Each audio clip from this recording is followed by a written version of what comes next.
just the moderator, and it's all Laura's idea. And she also can explain the format. I think Laura should have the first introductory words. Thank you all for coming out.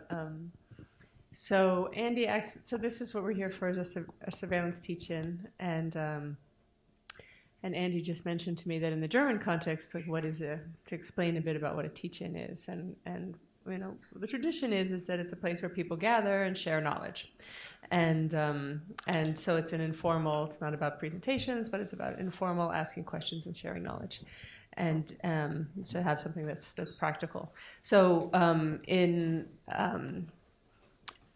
spring of 2011, I had been filming. I'm a documentary filmmaker, and I'd been filming separately with both Bill Binney, who's a former NSA mathematician, and Jacob Appelbaum, works with the Tor Project. I'd been filming them separately, and then they were both going to be in New York, and we conducted a surveillance teach-in at the Whitney Museum. And during that, and it was right after Bill started speaking publicly about his experience in the NSA and as a whistleblower, and it was the first sort of big event that he had talked at, and during this event, Jacob asked him a lot of questions about what was happening in terms of surveillance in the NSA, and what was revealed during this time was a lot of things that I think people in the room didn't believe was actually happening or that could be possible. And now, as we sit here today, we know that many of those things are indeed happening and beyond what actually was revealed during our teach-in. And so Bill was invited to Berlin for the Transmediale Festival. It's the whistleblowers, because they were focusing on whistleblowers.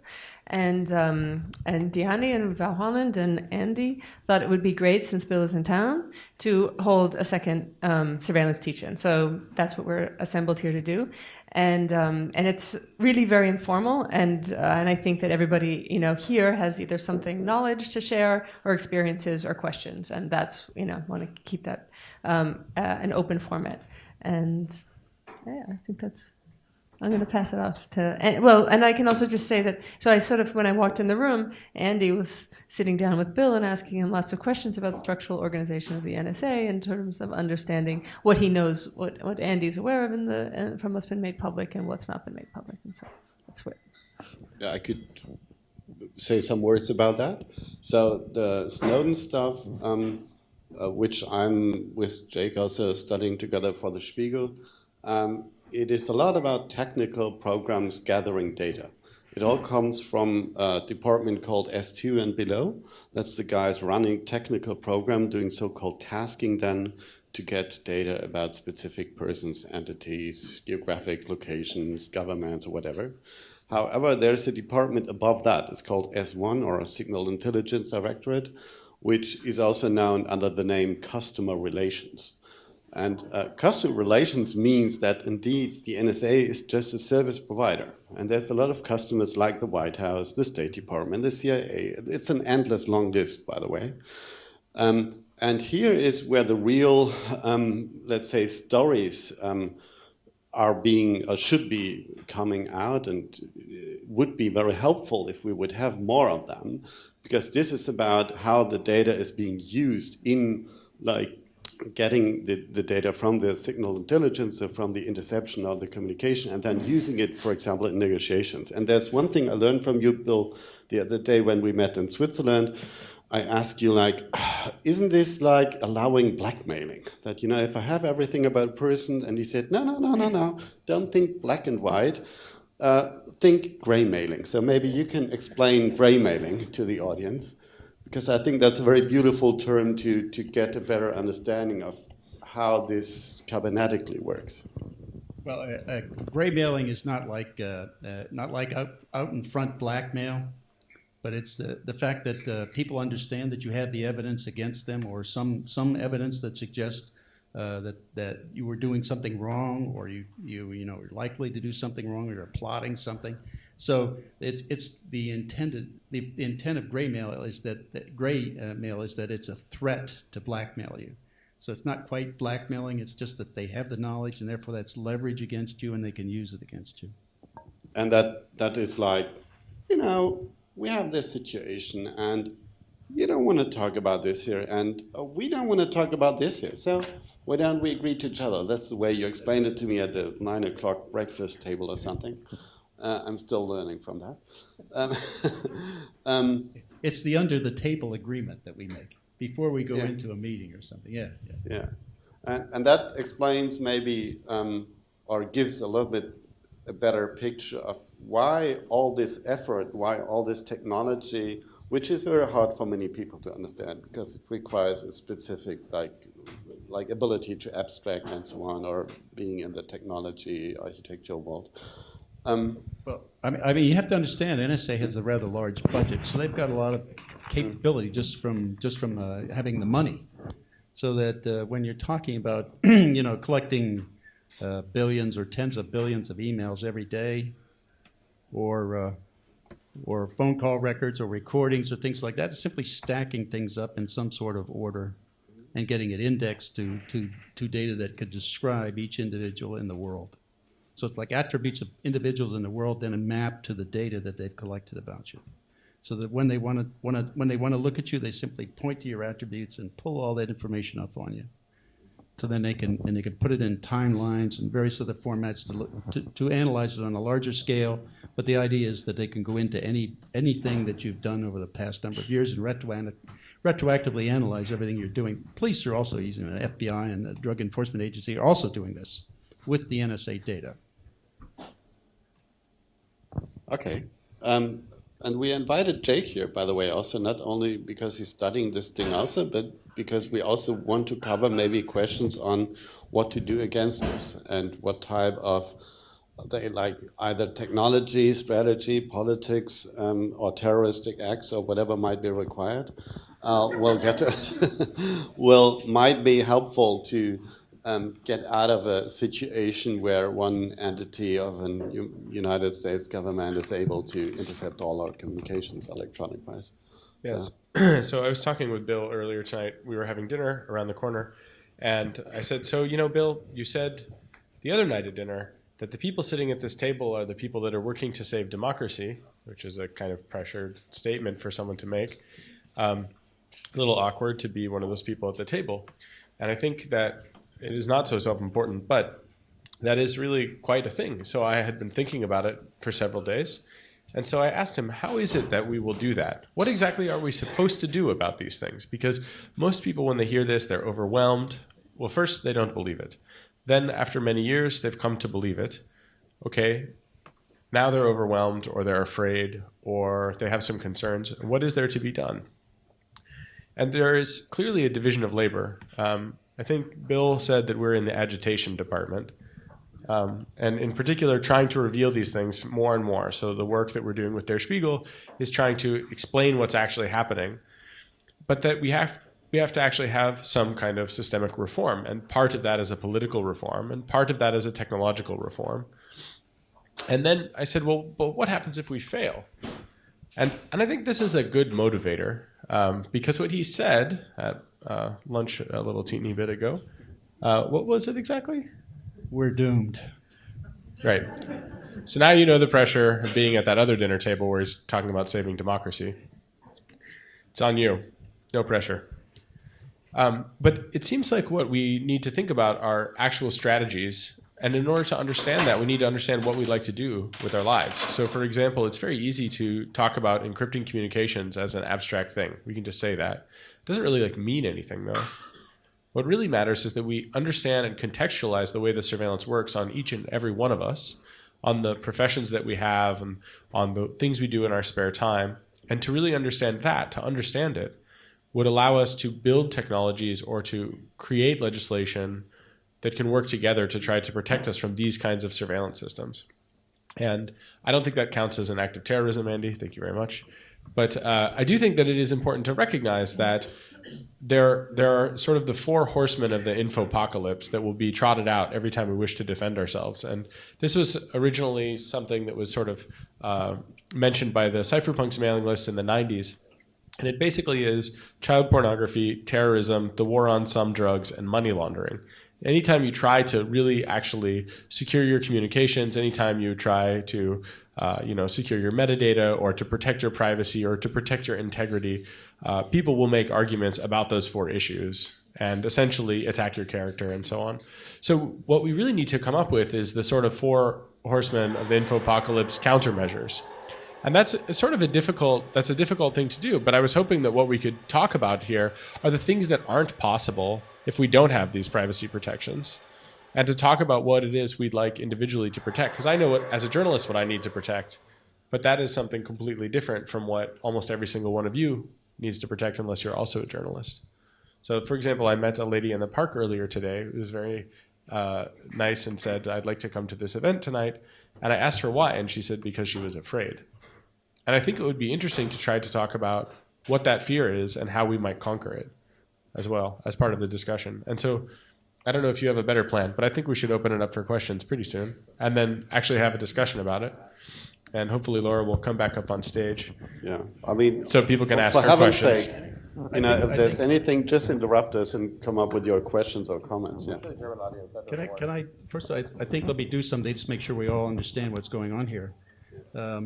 If you've been following some of the reporting on the PRISM program and various other programs, they've got an upstream program that those are fundamentally the wiretaps on the fiber optic lines around the world. So they're sucking in probably on the order of 80% of everything on the network, everything. So and the rest of it they get from the PRISM program, that is for those participating service providers. And then beyond that, they have other close-in type access things that they can do, and they've got implants, 50,000 plus of them, around the world, which means they can control switches, servers, and all kinds of things to select data off it and pull it in. They can do this all remotely. They don't have to be anywhere near where the target is. So this is the data acquisition system, and it's feeding the bulk acquisition of information about everybody in the world, and it's being piled into big storage facilities. And then they have different query routines that going in, like X-Keyscore was one of the ones that was listed. But they've got other programs going in there too that automatically go through and do their diagnostic or daily pulls of information that they of specific types of data that's in those bases that they like to look at. Unfortunately, on the bulk acquisition side, that means they get buried by so much more data that they can't get through each day. That's why they're failing. I mean, they've done such a great job at preventing terrorist attacks in the United States, and it's because they're overburdened with the data. But this is the problem this is the problem that virtually every totalitarian state that's ever existed would have loved to have had. This is total knowledge of everybody, not just in the United States. By the way, everyone in the United States was they were the first targets of bulk acquisition. You guys were second, right? So you're all being treated like a U.S. citizen. We're all being treated the same. I think it's probably worth mentioning that, so there's a tension here, which is that Bill really doesn't like the NSA anymore, so as you guys can imagine. He really loves them in a very special way. Bill loves the NSA in a very special way. And I think it's important to think about some of the basic ideas here. So one of the big ideas is that there's nothing to hide. And then another one is that they're not very good at catching terrorists, for example. And so these are sort of ways that we assure ourselves when we feel that we have been violated, that that's okay. It's not actually as bad as it could be. And an important key point about the prevention of terrorism is that most of these things are sold about preventing terrorism, but what they're actually really good for is political blackmail. What they're really good is waging war. It's really, really good to have this kind of surveillance system to be able to understand all of the areas in which you wish to bomb, for example. So when we fought in the Iraq War, we used the NSA to better wage that war. We used their total surveillance for that. So it's important to understand that, well, they might not be good at it. That's actually not a good reason to feel sort of comfortable about it, because it will not prevent them from doing certain things, certain oppressive tactics in some cases. They will simply do them in a way which is not very, let's say, positive. So they will kill people using metadata. They will harm people in other ways or surveil people as part of that, let's say, for drone strikes. And the problem is not that they will have perfect data and they'll do it perfectly every time. The problem is that they're going to do it even though they don't have perfect data, which means they're going to kill people that are, for example, the wrong people. Completely, as if there was a right person to kill in that context, just to be clear about that. And I don't think that there is personally, but let's say they're doing that. The real issue is that they're not perfect. And so what we can imagine is the scale of all the surveillance states that have ever existed before in the world. We have now exceeded all of them, probably put together, I would guess, in terms of their total data collection. However, I mean, there's one thing that I'm missing here, and that's the European perspective, and why we call this here also ways out of the panopticon. Because the German privacy right has been constructed by the highest court in the 80s by the right to actively engage in political process. And the argument was that if you don't know who has your data, and you're not in control of your data, you might fear negative consequences when you act and take your democratic right to express your opinions or whatever. And you might abstain from using your political rights because you fear consequences for your life. And that type of panopticon, I guess, is one of the biggest prices that America paid and American democracy paid. And that is coming also to other areas because people just don't know, okay? And they're just seeing all these programs, and now they even feel confirmed by their fear that, well, they do have these programs. It was not a conspiracy theory and so on. And so one of the questions is also, how do we get out of that? Because, this room is, obviously, this is a very spontaneous thing. We didn't announce it properly.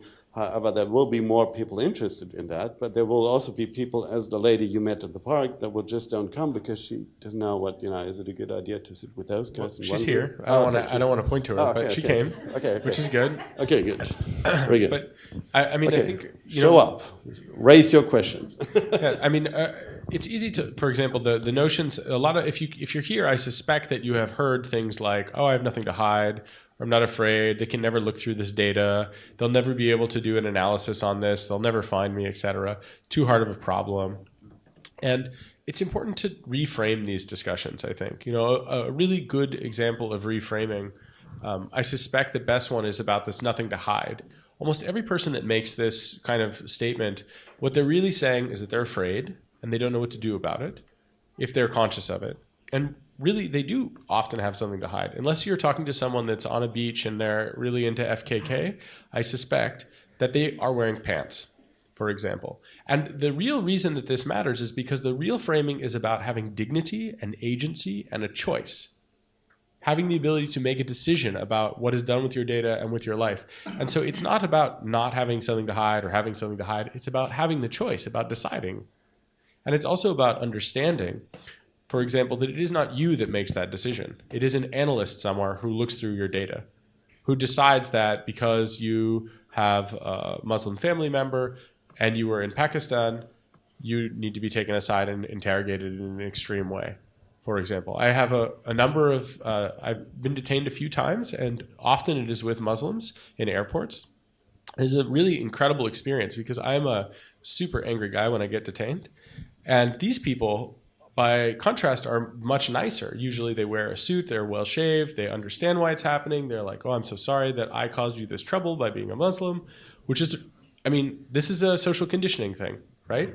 And they're doing that because they want to lessen the amount of time in the detention. They want to say that they're sorry, they're not the bad Muslim, etc. And they're like great people, super nice. And I, by contrast, am pissed off because I'm there, and I'm pissed off because they're there. And I'm even more pissed off that they're behaving that way, precisely because this is what these systems are designed to do.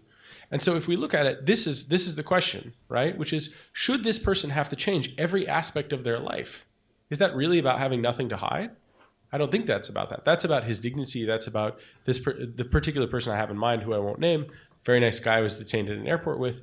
He just said, well, of course we have to do these things. It has to be this way. There's these other people that have made it awful for us. But at some point, we have to recognize these systems actually aren't about those awful people. It's about conditioning that guy, who's actually a good guy, to behave this way.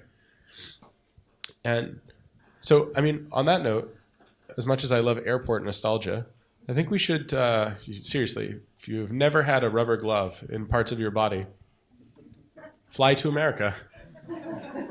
Tell them you're a friend of mine. But let's... Yeah, there's a guy in the back who raised his hand, and I think it would be great if we could just go to Q&A right away, because otherwise everyone will fall asleep. Yeah, sure. Hello, welcome. You want to join us on stage? Want to get the microphone? You're in the back. You just shout out your question if there's no microphone. Thanks for the microphone. My question is really directed at Mr. Binney. And Wait a second. There's a microphone.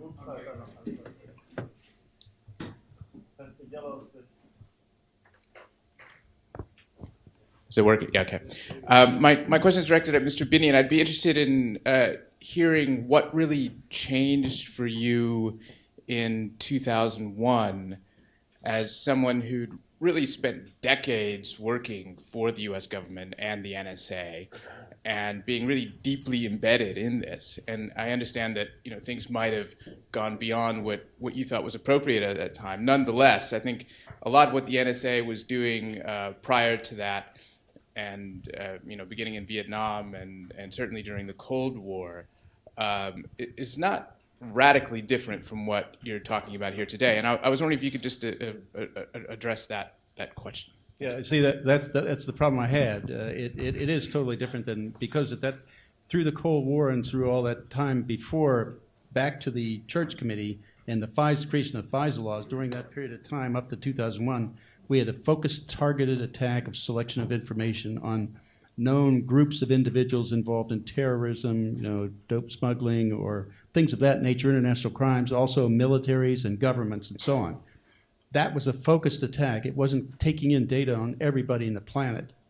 First of all, in the thing I objected to, having been studying or analyzing the Soviet Union for almost 30 years, I knew all the totalitarian procedures that were in place there by the KGB and the MVD. Also, I had background on other totalitarian states, and they all were doing the same thing. It was the principle of getting information on every individual. I mean, you could go into the Stasi files and see what they had in everyone in East Germany. It's the same principle. It's how you control the population. That's a totalitarian procedure. So I saw my democracy, my republic, my constitution being scrapped in 2001 when they started going after bulk acquisition of all the information on U.S. citizens internally in the country. That is a totalitarian process. I saw my government go from a democracy to a totalitarian state at that time. That's why I left. That's why I've been objecting, and I've been objecting internally in the U.S. government for almost 17 years until because that only raised me to their attention that I was internally complaining, to inspector generals, the Department of Defense, Department of Justice, to the House and Senate Intelligence Committee, to other members of Congress and the Senate and the House. And also I tried to see the Chief Justice of the Supreme Court of the United States because of what my country was doing. And that was only the start of it, okay? That was just the start, but it was obvious that the path they were taking at that time. And that's why I objected completely. This entire process is the wrong thing to do. We're destroying democracy, and then it's now spreading around the world. It's not just us now, it's everybody. That's why I left. I think maybe it would be good to follow up on that. So when you say that it's the same, do you mean that the NSA was doing some spying in the past and they're doing some spying now and all spying is equal, so it's spying whatever? Because I feel like it's worth clarifying. Like the difference between planetary dragnet surveillance, where you spy on every single person, and I can address specifically what I meant. I think we all know that intelligence is a pretty dirty business, and Mr. Binney was in the thick of that for a very long time. And I think a lot of people would also say that from the 1950s to the present, the United States was involved in a lot of situations that, in retrospect, maybe they shouldn't have been involved in, or maybe they shouldn't have conducted themselves in the way they did, from Iran to the Vietnamese government in the 50s, and on and on. And it's just striking to hear, somebody gets religion sort of very late in life, well, I had my come to Jesus moment. Is that what you mean? That's what I mean. That's what I mean. I mean, there is a qualitative and a so as someone who is younger, like talking with Binney about this, I've had some conversations where I said, well, what about the American war in Vietnam, or what we call the Vietnam War? Like, why work for the NSA helping to commit a genocide against the Vietnamese people? Doesn't that kind of seem like a fucked up thing to do? And what he said was, yes. The point is, I think he had issues with this, but limited in scope. And in long conversations I've had with him, I think a key point here is that he reached a breaking point. I mean, this is my observation about him, but I think it's accurate to say that there is a qualitative and a quantitative difference between what the NSA was doing in the past, which supported some not so great things, but in some cases had, for very specific tasks that went along with that, noble causes. So when I asked Bill about the morality of spying, he said to me something that was really interesting, which was basically that it is not moral to be spying on people, but rather it is not moral to do nothing in the face of the possibility of an atomic holocaust. So he was working on spying on the USSR to try to stop an atomic holocaust. And that sounds to me like a really tough thing there, which you have to choose between these things. And I think that there's a huge difference between seeing the goal of trying to prevent really awful things from happening and then seeing that that is in fact what is happening, and that there is a huge difference, and they're no longer doing that to stop, in this case, an atomic war. Well, some people just say they're doing that to stop an attack against the United States or in Europe, and in light of what happened in Hamburg and the genesis of the Hamburg cell. The difference between people would argue atomic... that it's justified. I see that Mr. Ströbele is here today. Maybe he can comment on that as well, and on the fact that the Germans themselves make use of this intelligence. That there are thousands and thousands of queries to the U.S. intelligence community every year from the German state, and there's sort of this sense now that the Germans want to have it both ways. Well, that's sort of a second question. I just kind of want to take you to task about the first one again. There is a difference between the type of spying that happened before 9/11 and after, and we should be very clear about it. Dragnet bulk surveillance is new. Spying is not new, but that is new. And if you want to talk about the past and about the present, it is very important to recognize that it is a more efficient version, planetary-wide, of what was happening before. But now it is not just corporations, governments, military targets, and so on, but it is everyone on the whole planet all the time. And that's a difference. The second point you make is a different discussion point. And instead of getting into that as a response in relation to the first part, I just want to make it clear there is a difference. And it actually makes a logical sense if you think about the technology. When you're building technology for doing targeted stuff, and then one day you do dragnet stuff, it's something completely different. And that is a shifting point, which I was confused as well, because I thought, like, how can anybody be as awesome as Binney is? It must be fake. I thought that it was a lie when I first met him, because how can you work there for 30 years and then not sort of see these things?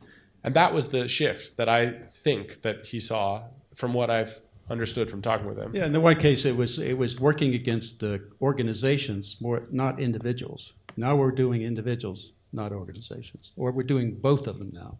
It's everything done at once. But other people would argue that we're fighting a different type of war. We're not fighting a sovereign. This is not a war. It's really done for policing around the world. It's not done for terrorism.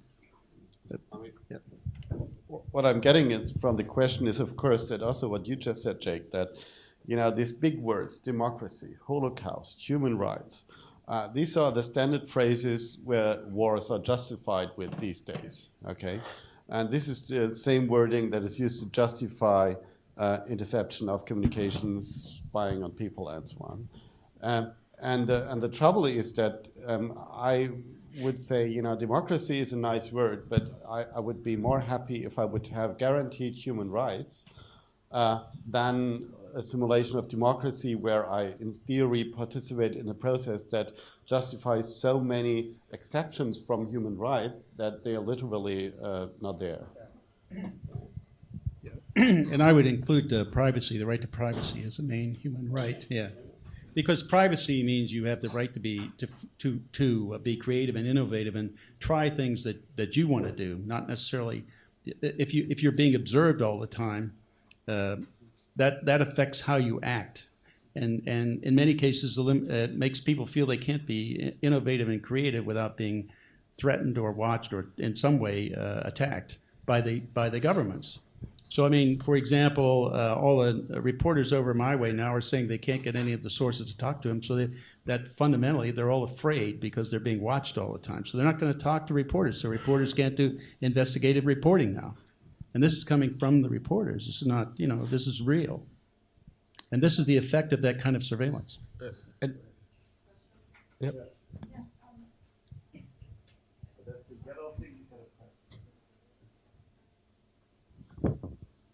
Okay. I just wanted to sort of get back to the second point that the gentleman made about the relationship between the U.S. intelligence community and other countries' intelligence services, because I feel like that's sort of, we're in Germany here, so that's one of the questions that I would be interested in, if you can enlighten us on that a little bit, how that relationship works.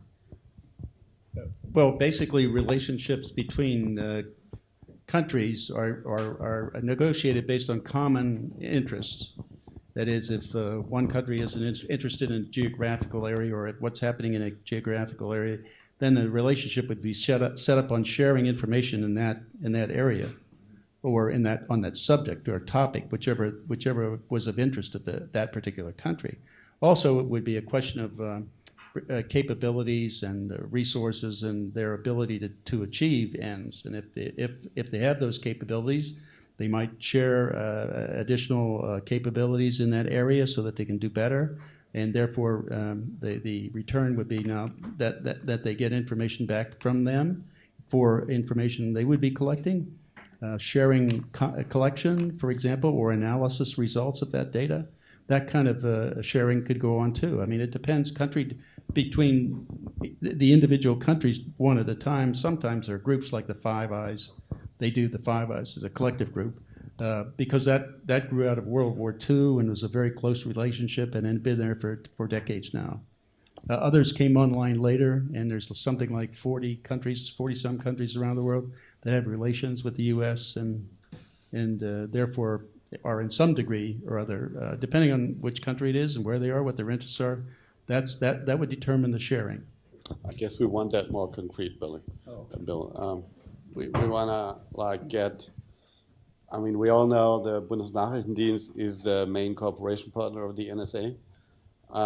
We know that they share stuff, and that sharing means that if the Germans want something, they also need to give something in exchange. That SIGINT has become like a currency. However, the real question is, if we learn that the Americans have their own installations independent from the Germans ones, did the BND knew this before? So is it? Are we in a situation where part of our German government just lies to us if they say, oh no, we didn't knew this, and this is got to stop, and oh, we need an agreement? Is this just bullshitting? So how realistic is it that they didn't knew about the capabilities of your previous employer? Well, for example, when I was there, they knew about the capabilities. Okay, we shared. In my particular operation, when I was running different research programs and contracting programs I had for deploying systems, I shared all of that.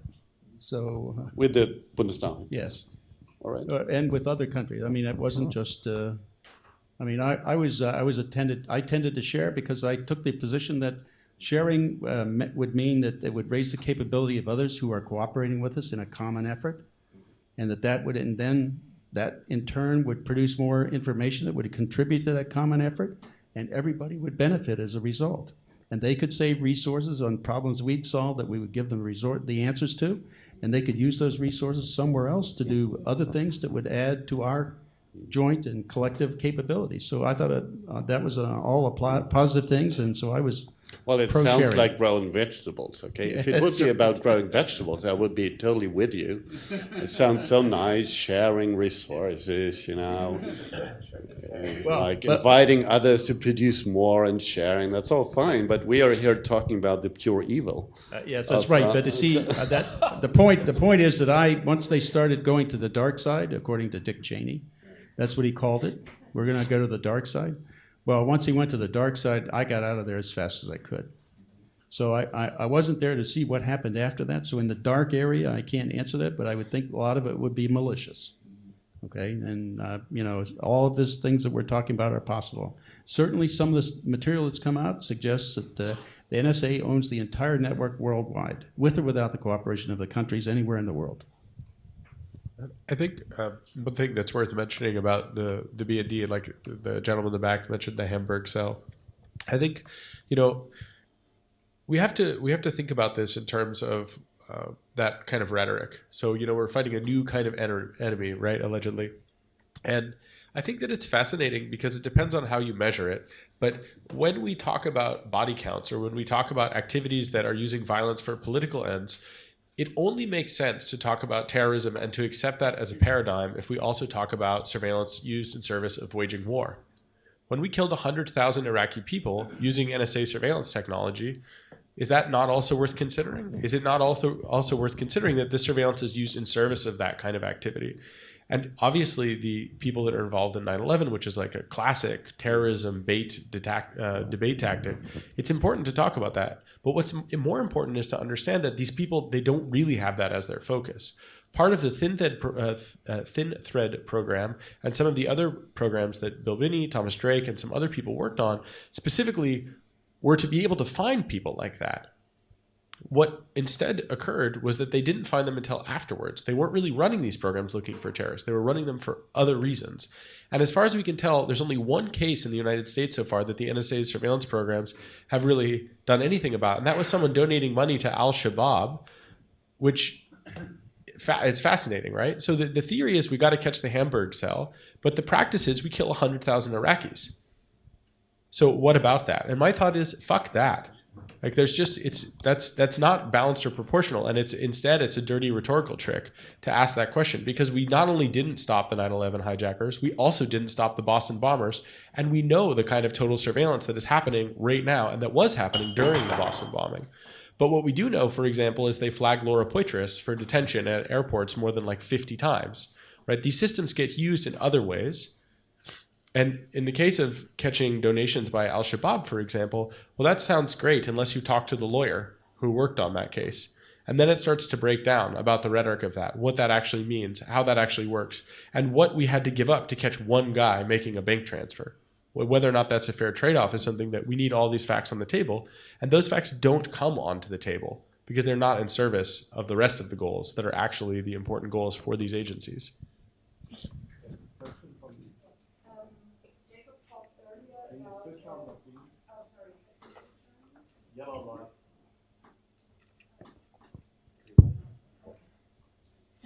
Great.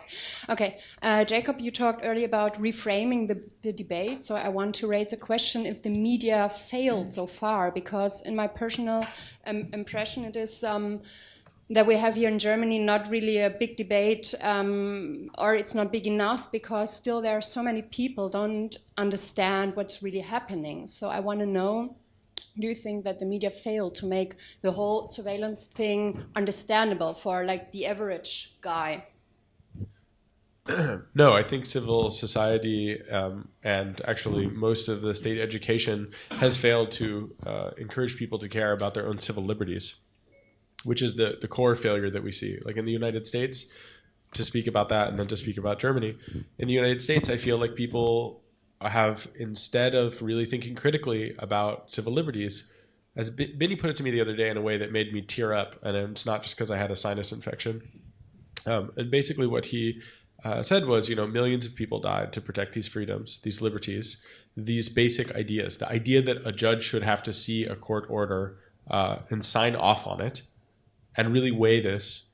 And we basically just gave that up. Millions of people died for that to be ensured, and we gave that up. That is not a failure of the media. I mean, also the media has some problems. There's no question. And as an American coming here looking at the German media and having a chance to work with Der Spiegel, which is really a chance of a lifetime, I tend to think that the media here is doing a really great job. And it's only by comparison to a sort of utopian ideal that it's not. But if you look at any other country in the world dealing with these issues, like the United Kingdom, there's no discussion about this in the United Kingdom. And the parliament will actually bring people in and say to members of the media, are you a patriot? Do you love your country? That's the level of debate that they are having in the United Kingdom, literally in the parliament. I mean, it makes me want to vomit when I hear things like that. Are you a patriot? I mean, to me, being a patriot, generally speaking, is not a thing of pride. And in the German context, I feel like Germans really understand that there's, if anything, something to question about it. Really, I think that you should feel very lucky about how well the media is working here, and definitely look at the United Kingdom, look at the United States to see that. Like when John Goetz, for example, is working on these dirty war, secret war, drone war stuff. I mean, incredible investigative journalism about these topics. And those topics don't seem to relate to the NSA spying, but AFRICOM, drone strike stuff, trust me, that relates to the NSA spying. And it's very clear. Drone stuff is tied really deeply into this. And I think it starts much sooner than the media, though, about people caring about it. Because if people are just concerned about I don't know, going to McDonald's or something like that. That is, you can't really blame the media for that. That's something that happened much, much earlier in life. And not caring about these fundamental things and really working to be a part of society to try to fix these things, to ensure that our democratic institutions uphold it. I mean, I was shocked, for example, that Merkel didn't seem to care too much when all of Germany was spied upon, but she was pretty pissed when we revealed that her cell phone had been spied upon. It seemed to me like that's a civics failure by Merkel. I mean, I don't know her, so I don't really know what she thought, but she didn't seem to take action about it when it was everyone else in this room. But she did literally get an apology from Obama when it was about her phone. And if anything, she only learned about that because of Der Spiegel, because she asked the Bundesnachrichtendienst and the Verfassungsschutz to say, am I being spied on? And it was, me and Andy and Holger and Marcel and some other people, Laura from Der Spiegel, that approached the Chancellery. And I mean, I didn't personally approach the Chancellery, but we worked on the story, and then we approached the Chancellery with it, and they were really mad about that. And they were especially mad to find out that Der Spiegel was asking them about this, and it wasn't BND or Verfassungsschutz that was coming to them. And there's been actually some confusion about that recently, about that order, and I think there should be a question about that later. I hope someone will ask a smart question about that topic. Well, sorry. Actually, continuing with a media question, I was wondering if the fact if information is trickling out with all these kind of news stories coming up of news stories, and the effect of almost the kind of aggressive normalization which is coming on with exactly the attack on freedom of people not being able to take the initiative because of loss of privacy.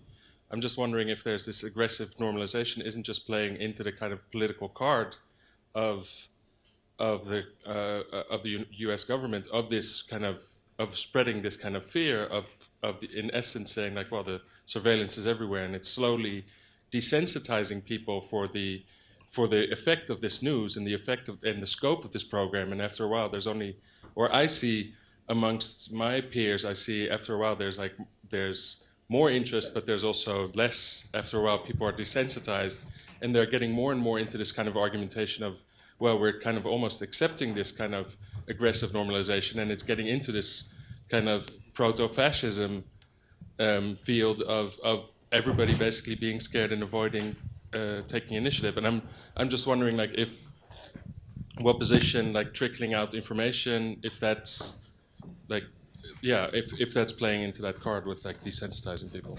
So you mean widening the panopticon thingy, so to say? Yeah, in essence, yeah, because it's, I mean, people are aware of it now, but they're also desensitized. It seems like they're also desensitizing at the same time. Could you clarify your question? Could you propose 3 paradigms for releasing leaked documents and to talk about that? I'm not trying to say this should have been done better. I'm not asking that. I'm saying like you're proposing trickling out documents, but that supposes there could be a flood, or like there are different ways to go about it. And I'm curious though, do you think that the desensitization comes from the speed of the document release or from the scope of what is revealed and our inability to change it? Because I think that there's often a focus about the speed of revelations, and we don't at all focus on the fact that we're hopelessly and totally fucked and our democracies have failed. Yeah. And one of those things is important to recognize as being the core issue, and the other one is kind of a distraction. No. I think it's a core issue, but I'm thinking like where it's a political motive to basically spread a fear of basically taking away the initiative of people and saying that they're continuously spied upon. If that would become almost like, if you would almost welcome this as a government, and you would say like, that's good that everybody knows now, so they'll actually, we'll spread this fear is just now. This is spread amongst, yeah. Well, yeah, and part of that is what they're saying to justify it is we have to fight terrorism, so therefore we have to take all this data in. So they're saying they're trying to justify it that way. That's what we call fear mongering. Okay, they're playing on everybody's fears about terrorism.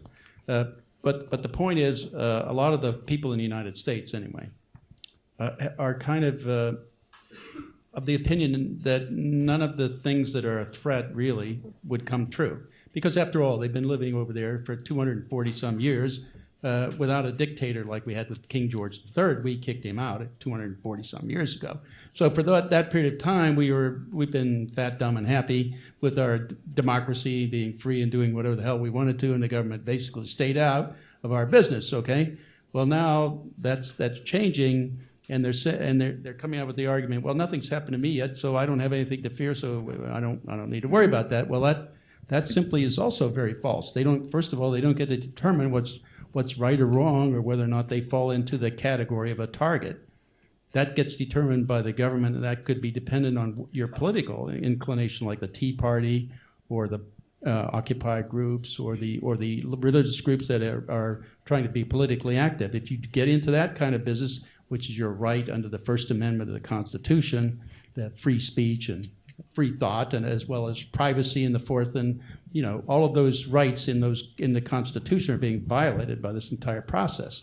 That's why I've signed an affidavit in support of the EFF lawsuit, Jewel versus NSA, which is challenging the constitutionality of NSA collecting, or any other agency of the government, to collect this kind of information on the population of the country. That's against our law and Constitution.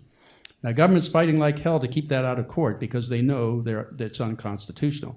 They're trying to pass laws and call it legal, right? Because they passed a law that says the FISA Amendments Act or the Patriot Act. Well, in both cases, they have to make secret interpretations of those to do what they're doing. And most of Congress didn't know exactly what was going on there either. That was kept from them. So now they're finding out about it, and now they just recently, a few months ago, tried to, in late July, early August, tried to unfund NSA in this activity. And they almost made it through with the first shot. They lost by 12 votes out of 435 in the House. Now, that's not bad. Now they tell, the information I got from them is they say they have the votes to pass it. Now we're working on the Senate. In the meantime, they're also working on laws to pass in Congress, some of them, like Representative Sensenbrenner, who helped write the Patriot Act, who said he wrote Section 215 originally, to ensure that NSA or other government agencies couldn't do this bulk acquisition of data on everyone in the United States, and that was the intent of Congress back there. And when they wrote that law, well, they're violating the intent of Congress with that law. So he's writing a new law to submit in the House and get it started to repeal the entire Patriot Act. And also, there's another effort. I don't remember it's in Senate or House to an initiative to repeal the FISA Amendments Act, which gets into the 702 acquisition of information on foreigners too. So they're trying to correct it. The movement has started. I mean, now the polling says that on the order of 73% of the people in the United States want these NSA programs stopped. So there's a movement to get it. It's just moving slowly. And again, it's because we've had 240 some years with no dictator, okay? So, it's a conditioning to it. People are conditioned to expect that kind of freedom. It was just turned out to be the best democracy money can buy, right? So, I think we should say one thing about that, which is the context in Germany, I think, is different, and obviously that's the case. But I think that people really care, but it's very difficult to show you're caring. And I think that people are, in some cases, overwhelmed by it, the thing your friend is experiencing. But I don't think, for example, the German government thinks like, oh, this is great, everyone knows they're spied on. Like talking to Strobele in the back of the room, that's not at all what I hear from a member of the German government. I hear quite the opposite. I hear people saying, well, what do we do about it? And the problem is right now, it's very difficult for anyone to take a concrete action, except for filing a lawsuit, basically, in the United States. There isn't a concrete action you can take about that. And so it's very easy to just sort of interpret and see that as you see it. But maybe that's not the whole picture for everyone. But I think the point of normalization is something that I can see that. However, what I can see is that even in Germany, with the maybe best reaction to the whole thing, the most sensitive population, still stuff is moving very slowly. I mean, when we worked on Spiegel stories, like starting in June, May, whatever it was, we had to be very careful, okay, because the government was denying everything. And every word had to go through fact-checking and so on. And we had this Minister of Interior, Mr. Friedrich, who literally, he wouldn't confirm anything until otherwise proven and so on.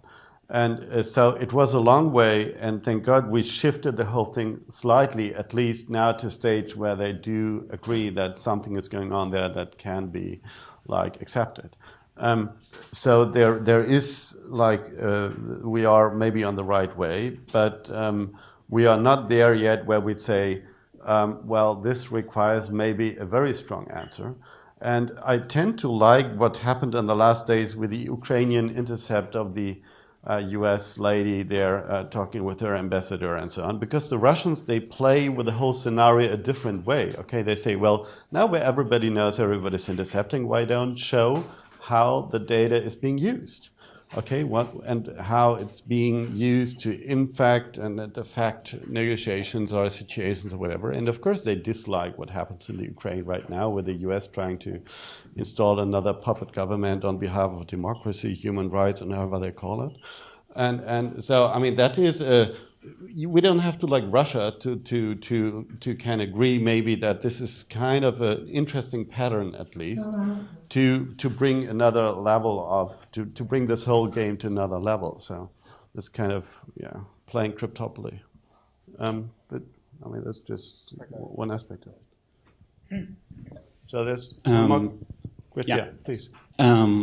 Jake likes to talk about building alternatives or like deciding on which services I use in a way. And William Binney at the other surveillance teach-in that was mentioned at the beginning talked about aligning graphs and then grabbing like through them in a third dimension to collect information on everyone. First question I would like to have an answer for is, would you consider removing one of the layer of graphs, like choosing not to use a cell phone anymore, is a viable option in kind of protecting yourself and maybe also your social environment?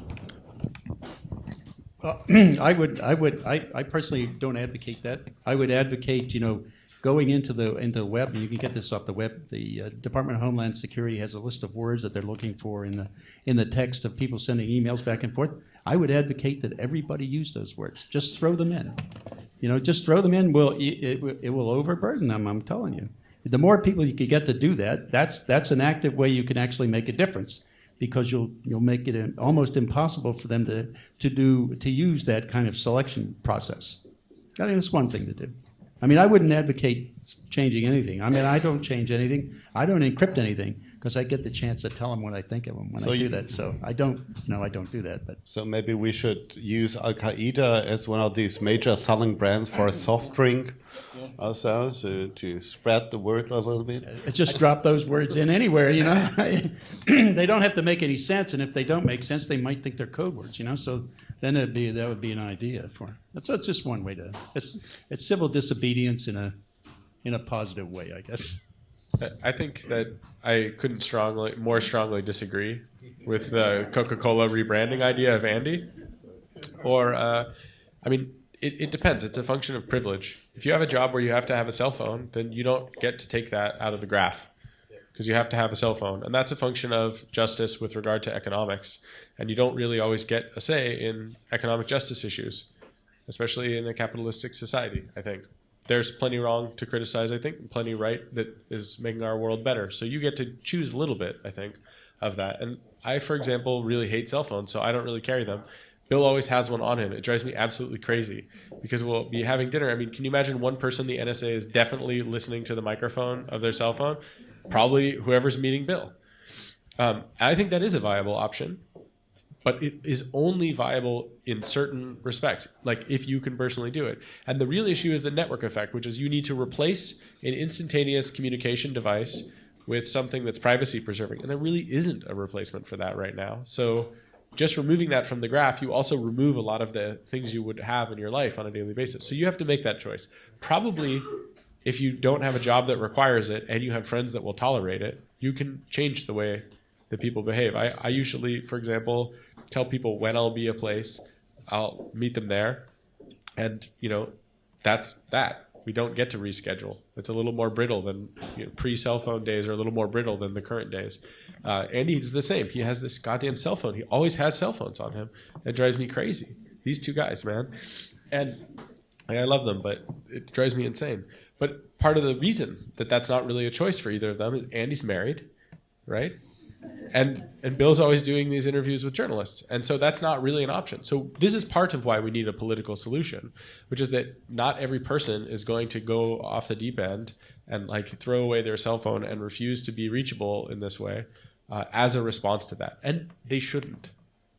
But there is also a responsibility. If you're working with a source, for example, that has top secret documents, you might, for example, especially like let's say there was someone in the BND. I have no contact to anyone in the BND, but if someone from the BND wanted to meet me as a source, I would make that sacrifice of not having a cell phone, knowing that this surveillance is being used against all of us as part of that surveillance. So you have to sort of make a personal choice about that, and then there's a personal answer, and then the societal answer will probably be totally different.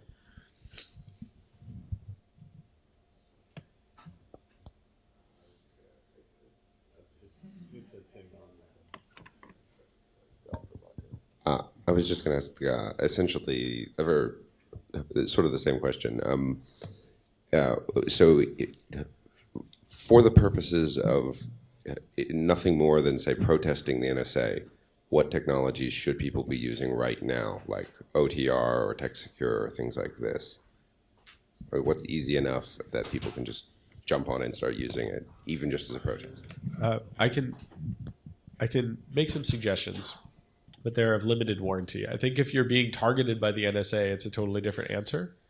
And so you should put it into the category of, you work at Amnesty International, you work at Greenpeace, you're fucked. You're fucked. That's all there is to it. There's almost nothing you're going to be able to do about it, because if you're targeted by the NSA, they're going to steal your hardware, they're going to break into your house, there's all sorts of stuff.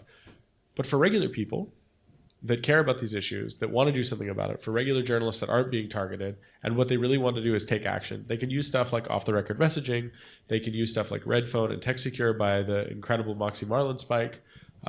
I work on the Tor project. It may be able to help you in some circumstances. Once you become a person of interest, though, there's a shifting. And what you have to recognize is that when the NSA wants something, they pretty much always get it. And the only thing you can do is buy computers in cash, keep them off the internet, keep them with you at all times, use strong crypto. Like, for example, if you're using Linux, you would want to use like the Tails operating system. Those things can help, but it just depends where along on that spectrum you are. And if you're here in Germany and you're like, let's say, one of the people hoping to not get deported, you might be the focus of agencies that have similar capabilities to the NSA. Some of these things don't require crazy supercomputers. They just require a team of people to break into houses. And they do that here in Germany as well as in the United States. So you should keep in mind that it is not a panacea to use off-the-record messaging or to use Tor or Red Phone or TechSecure. But if it's not free software, if it's not openly specified, if it isn't available on a platform where you don't have to tie every piece of identity into it, it's going to get you a different place. So just keep that in mind, I guess. And I mean, there are other products that can help with that, but in many cases, it doesn't matter if you then also have to use email and you're constantly checking in. If you carry a cell phone with you all the time, there's like ways in which you can use crypto and it will help you in the moment, but all the rest of the data that you leave behind is actually more harmful. And there's, in some cases, no technological solution to those things. Yeah, and so there's one part of the answer is not only technology. You might spend some evenings Googling OPSEC, maybe edit with file type PDF. There's a lot of OPSEC manuals from the US military, for example, which are kind of fun to read because they explain like the rules of how you behave in a hotel, like how you behave when you travel, how to avoid, disclosing the mission you're onto, and so on. And indeed,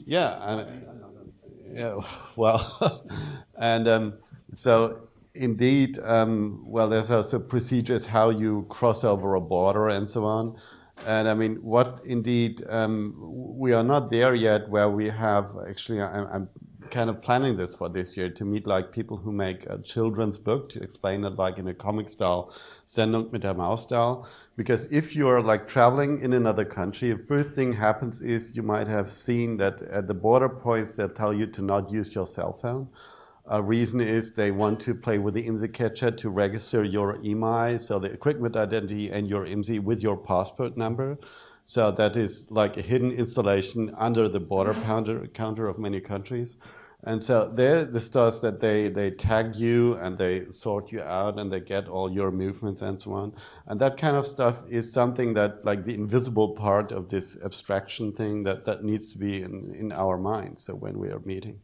And also, other interesting procedures like entering international hotel rooms and stuff like that.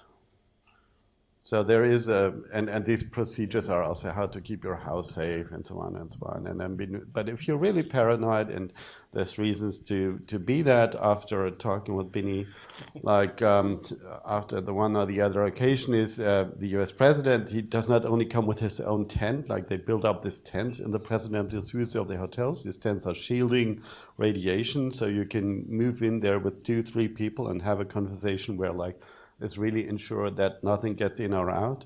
The US president, indeed, I said that earlier at other occasions, he comes always to whatever country he comes with his own chemical toilet, because they don't want his, biological output to be analyzed by foreign governments, because they might learn about the drugs he takes, about the health situation he is into, his life expectation, and so on.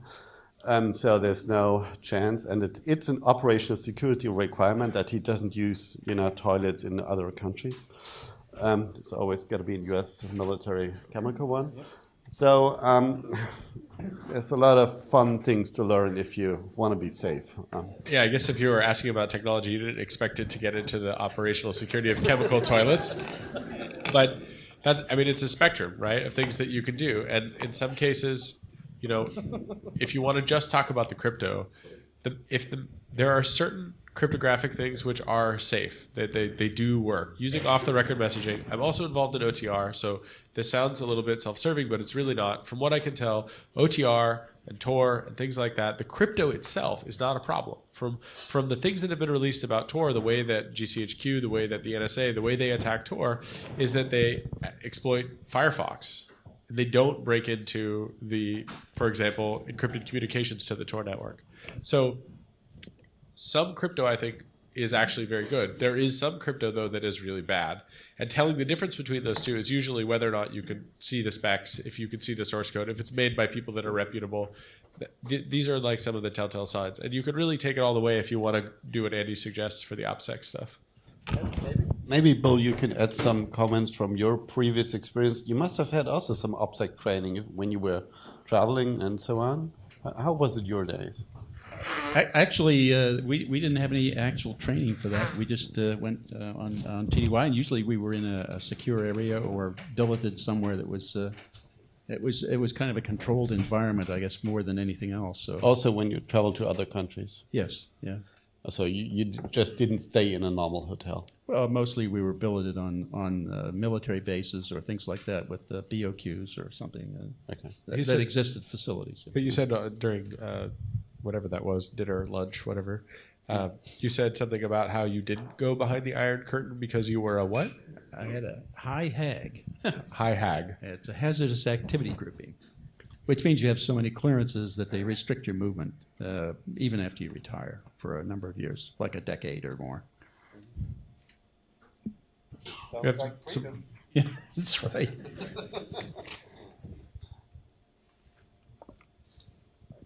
I had a question for Bill. The recent revelations about the sabotaging of cryptographic standards and things like that.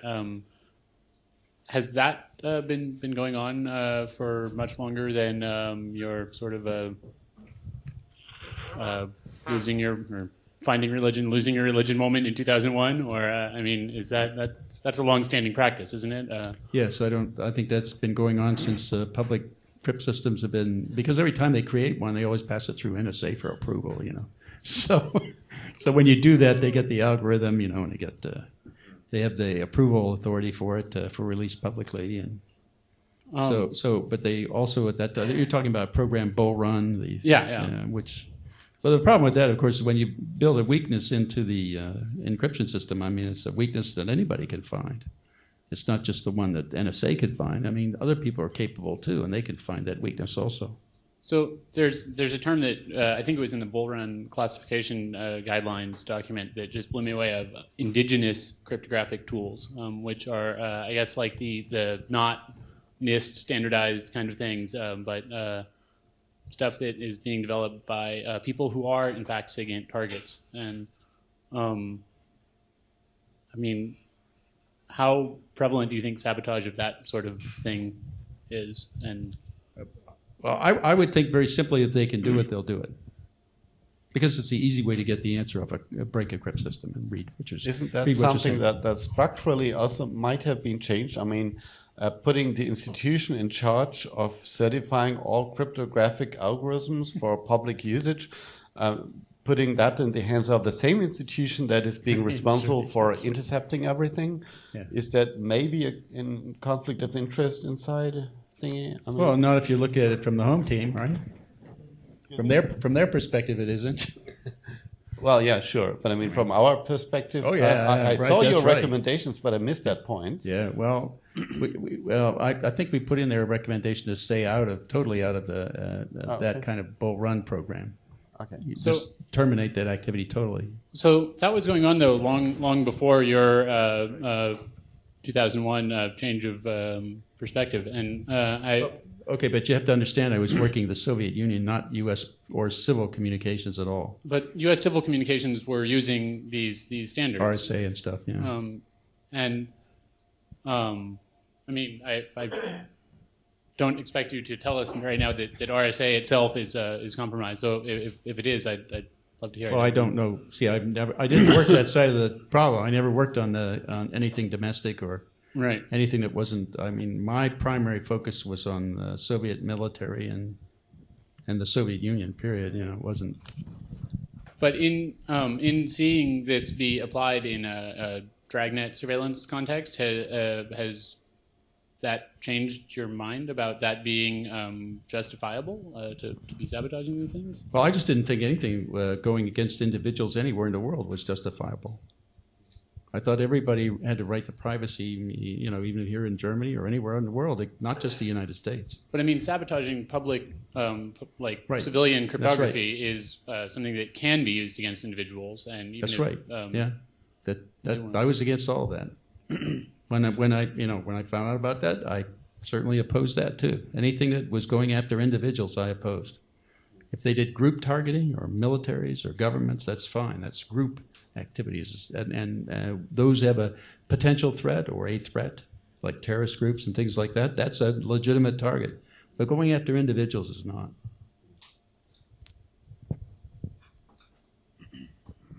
Well, I mean, I'm not super sure about this terrorist target thingy because, I mean, at the end of the day, war is terrorism with a bigger budget, right? So, and you know, the difference between terrorism and wars is not always, and also the governmental affairs and terrorism is kind of freedom fighters, terrorism, wording, policies. Yeah. See, part of the problem is you can't control the smart use of intelligence.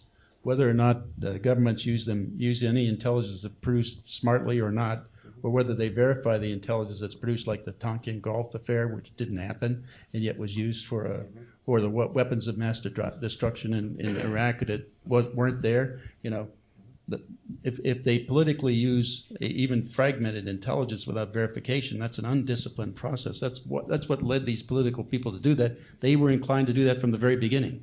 So once they had any inclination that might lean that way, they would grab onto that, and that's what happened.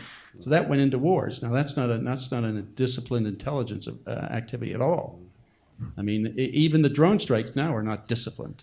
I mean, I call it random slaughter because they're using things like metadata to target people. I mean, this is insane. I mean, you know, as a rule, when I was a kid growing up hunting, the first rule of hunting, you make sure of your target before you fire. These people are not doing that. That's undisciplined slaughter to me. Yes, please. Tom.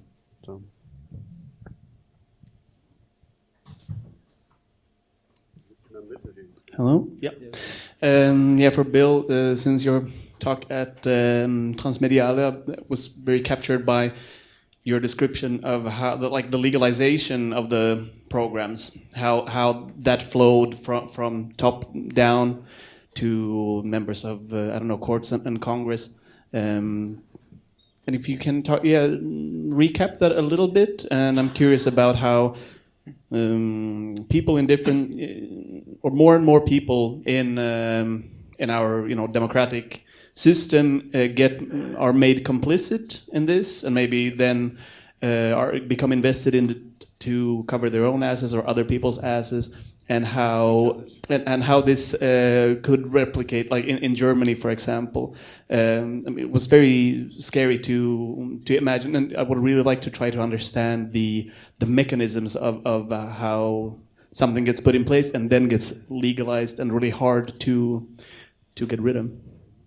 Okay. When the decision was made by Bush, Cheney, Hayden, and Tenet to make to start doing the bulk collection on all U.S. citizens, and then they expanded it to everybody in the world. When they made that decision, they knew right away that it was unconstitutional, would be stopped if Congress or the courts really found out about it. So they had to say, well, how can we keep any resistance or opposition from Congress coming up against our program and also the courts, and make sure they stayed out of this until it was, too late, or until we got it going for so long. Well, Dick Cheney, who happened to be at one time was in the House and as a member, also was on the staff of President Nixon and learned from the Nixon affairs. He realized that if they called it a covert program, they could limit congressional knowledge of it. So they really could limit it to the Gang of Eight, what you call the Gang of Eight, which were the chair and ranking members of the House and Senate Intelligence Committee, and also the senior and ranking members of the political parties in both the House and Senate. So that gave them a total of 8 people that they could by law under a covert program limit knowledge of it. And what that meant was that those people couldn't even talk with their staffers or lawyers or anybody once they were briefed into the program. That was the condition for a covert program. And so they started doing that. And that's the way they brought in the senior members of Congress. First, they bought into them. There were only 4 that were first started. That was the chair and ranking member of the House and Senate Intelligence Committee. They were briefed in early on in October of 2001, and they bought into it, okay? So at that point, they were committed, and also committed to silence to the rest of Congress about this program. And they didn't talk to anybody in the courts. So they were bypassing the courts. They violated the checks and balances of our Constitution by doing this. And later on, of course, they expanded after the hospital visit of Ashcroft, which this program was all about. That's why that visit occurred, to try to get Ashcroft to overrule Comey's. He was ruling it illegal and had to stop.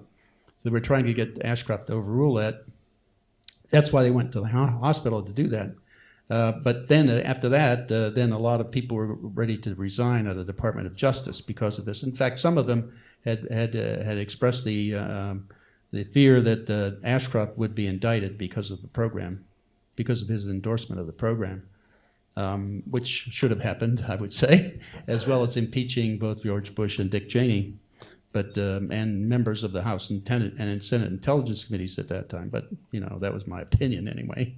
But so that's how they co-opted people in, and when those people changed over time, they rotate new people into those positions. They get briefed into it and they buy into it because it's been a long-standing program. What are you going to do? Are you going to stand up and get it? I mean, when Rockefeller was briefed into it in 2003, he wrote a letter, try to cover his ass, basically, saying, I don't really know how to make any sense of this or what to do about this because I can't talk to staffers or lawyers. So I'm not a technician. So the only thing that comes to mind is Poindexter's TIA program, which is Total Information Awareness. That program was violently opposed by Congress based on all the reaction of the public at the time in 2003. That was stopped by Congress. But that was already running as a TIA program basically in NSA. That was already running for almost a year and a half at that time. So that process over time co-opted more people, more senior people in Congress into the program. And then in 2002, the first one in the court to get briefed was the chairperson of the senior judge on the FISA court. I can't remember her name, but she was the first one briefed, and she didn't object to it because, again, it's a long-standing program. It's been running for so long. All of that. So that's how you start to co-opt the courts in. And so over time, they got more and more of the senior people in Congress and on that court involved in it. So that made it easier to leverage and say, I have leverage against everybody who wants to oppose it, therefore I can continue my program. And that's why Nancy Pelosi, when she became Speaker of the House, refused to allow impeachment procedures against George W. Bush on it. She said impeaching him is off the table. That's because she had already bought into the programs, both at NSA and CIA. So now she was culpable too. So if she impeaches him, he could say, well, you have to impeach yourself too. That's how you get leverage at people. This is what J. Edgar Hoover did. This is his way of getting leverage against people. That's how that happened, and the state today is that the court's been co-opted into it, and so have a lot of members of the House and Congress, and the rest of Congress is now finding out. Those who didn't know are now finding out about it. And last year, when Snowden material came out, that was the definite proof. I mean, the government could not deny it. So that's now what made people wake up to the fact of what NSA and other agencies have been doing. And so now they have to address it now. And now there's this reaction by the rest of Congress that has been lied to by the intelligence committees and the agencies and the administration. So, well, that sounds like very similar to what's in other countries. I mean, intelligence oversight also in Germany is based on a committee that is not allowed to disclose publicly whatever answers they get from specific questions. Well, there might be a lot more. We have to learn what's really happening. There was a question in the back somewhere. Yes.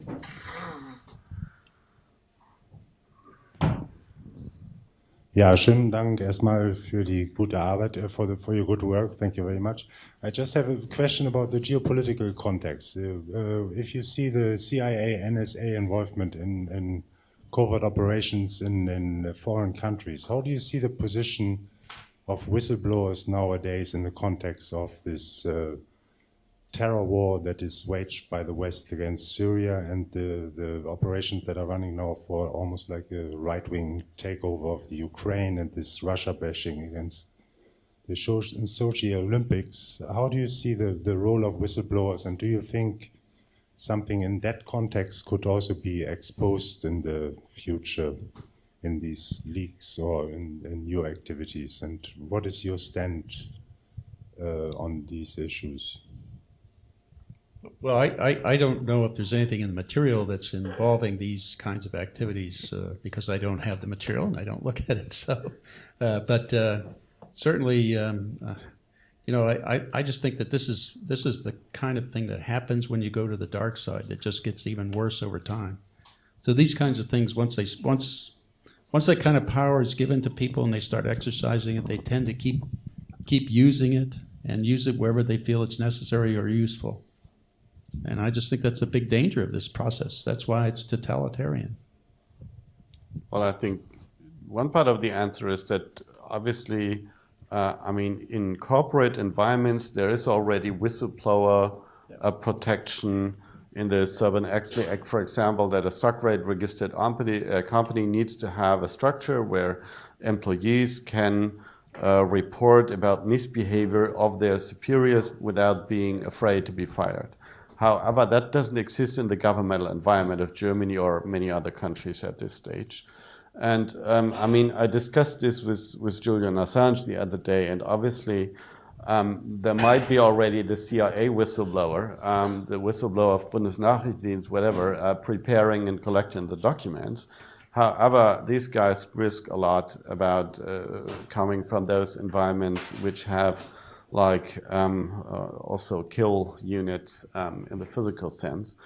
And Snowden, thank God, is a good example that you can survive this, well, at a price. However, we got to improve that ability to report that stuff. So I think there's, from the media point of view and from the framework point of view, it is not surprising that things in a secret environment with secret oversight that is hardly being briefed and then under conditions has problems.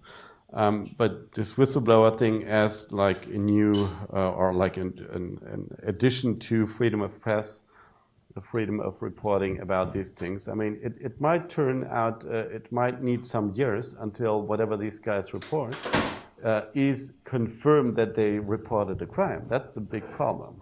Okay? Until then, it's called treason.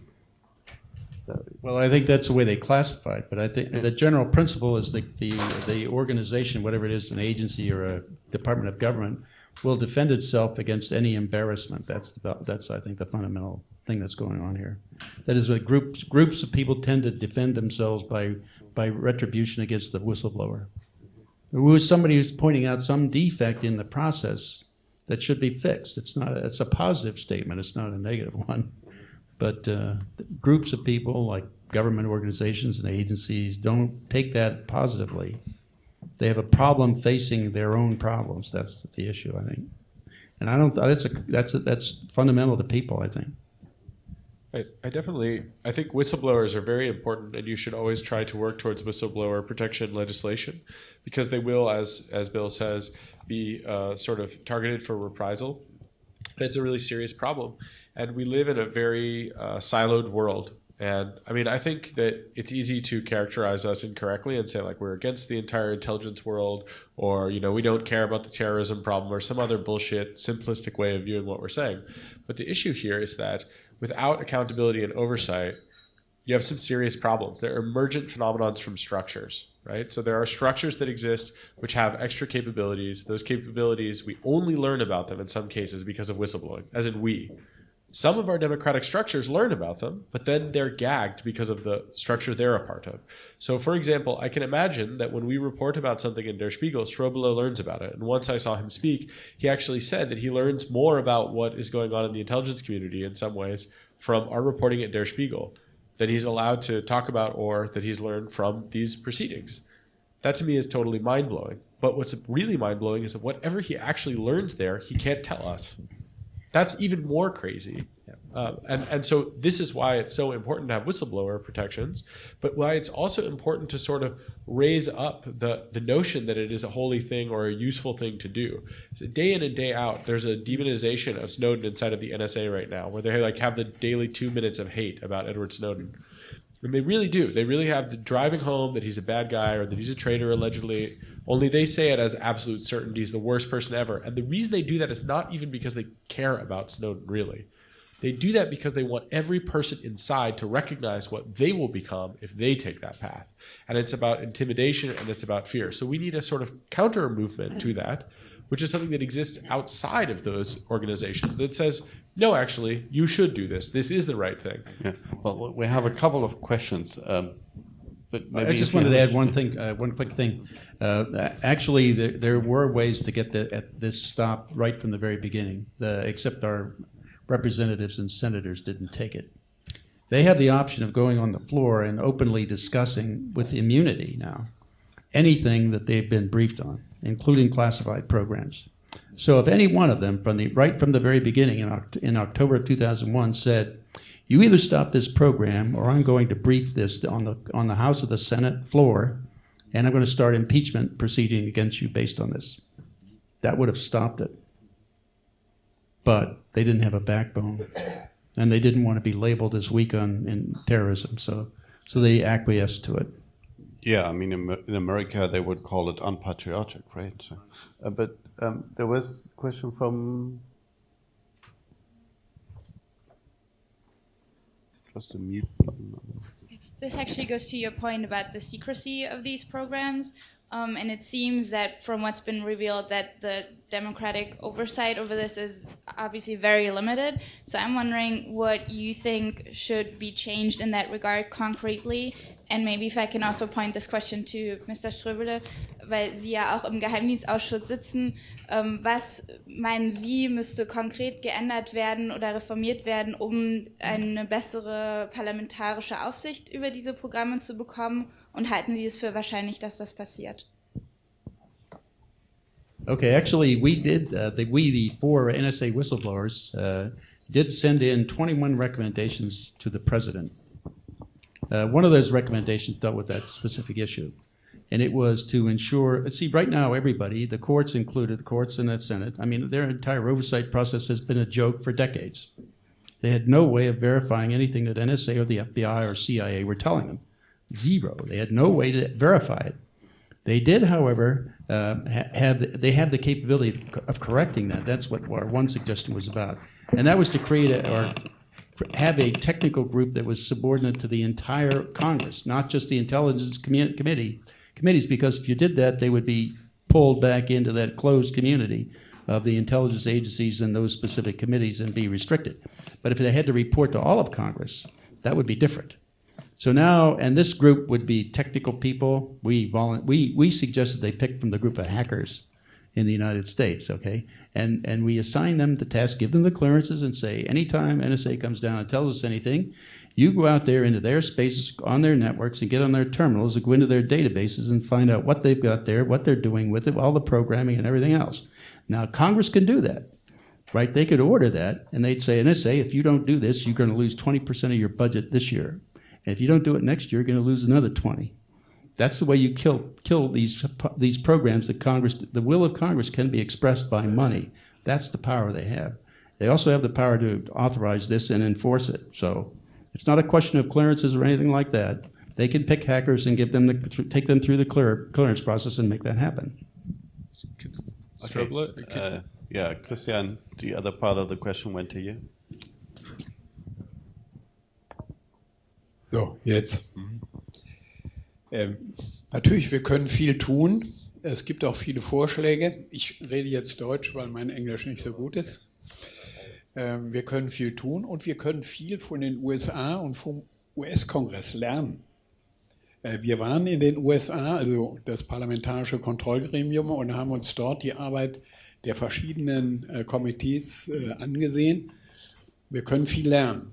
Ich sage mal, ein ganz wichtiger Punkt ist, den die US-Amerikaner aber nicht so haben. Wir müssen die Rechte, die das Parlamentarische Kontrollgremium hat, das dürfen nicht Rechte der Mehrheit sein, sondern das müssen auch Rechte der Minderheit sein. Das heißt, wir haben ja jetzt nach den letzten Wahlen auch in dem Parlamentarischen Kontrollgremium ein Verhältnis 80% zu 20%. Das heißt, von den 9 Abgeordneten, die da sitzen, sind 2 in der Opposition. Die anderen haben eine wesentliche Aufgabe darin, die Regierung zu verteidigen und alles, was sie tun.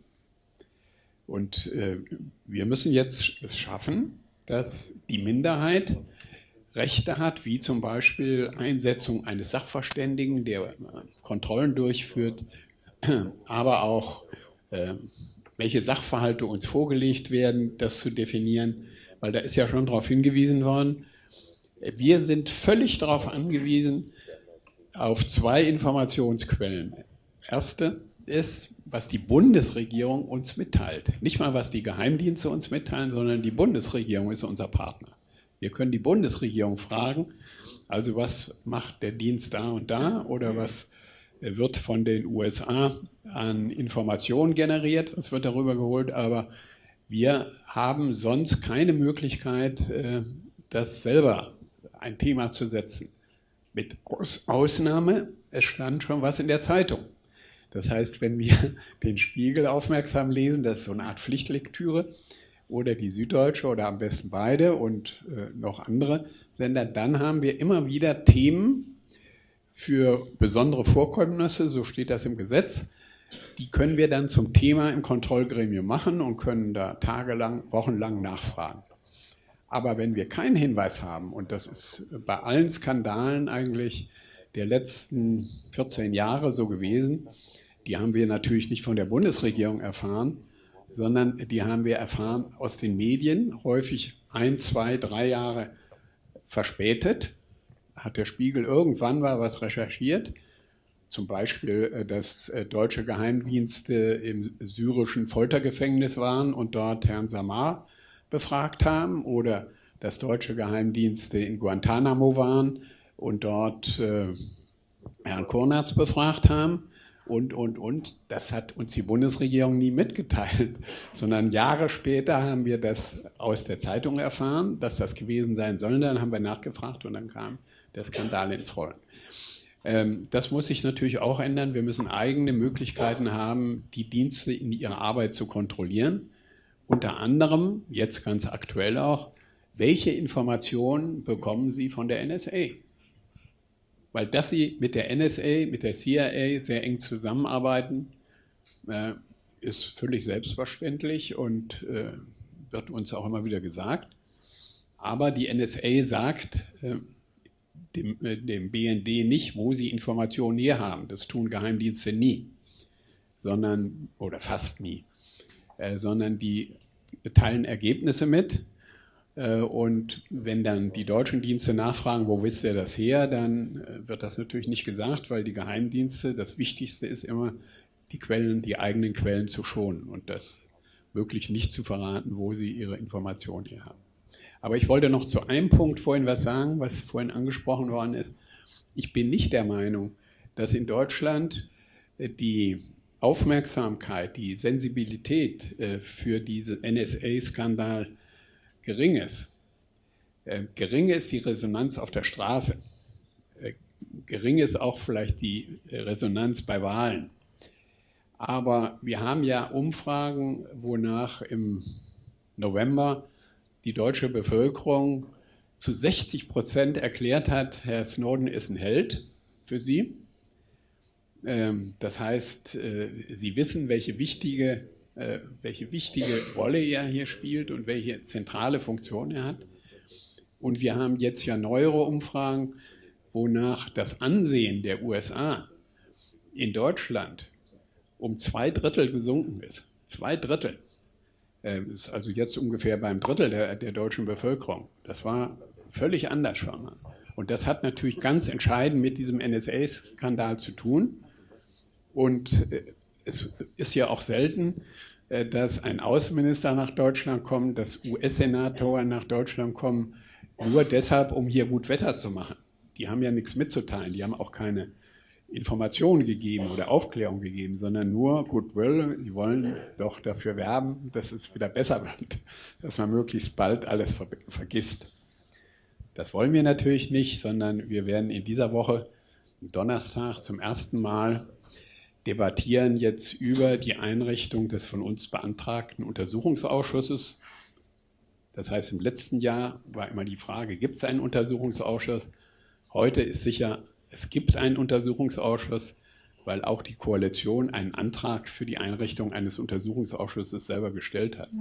Das heißt, wir werden die Frage da jetzt nur zu lösen haben, welchen Auftrag hat dieser Untersuchungsausschuss und den wir wollen, den umfassenden oder den die Koalition will.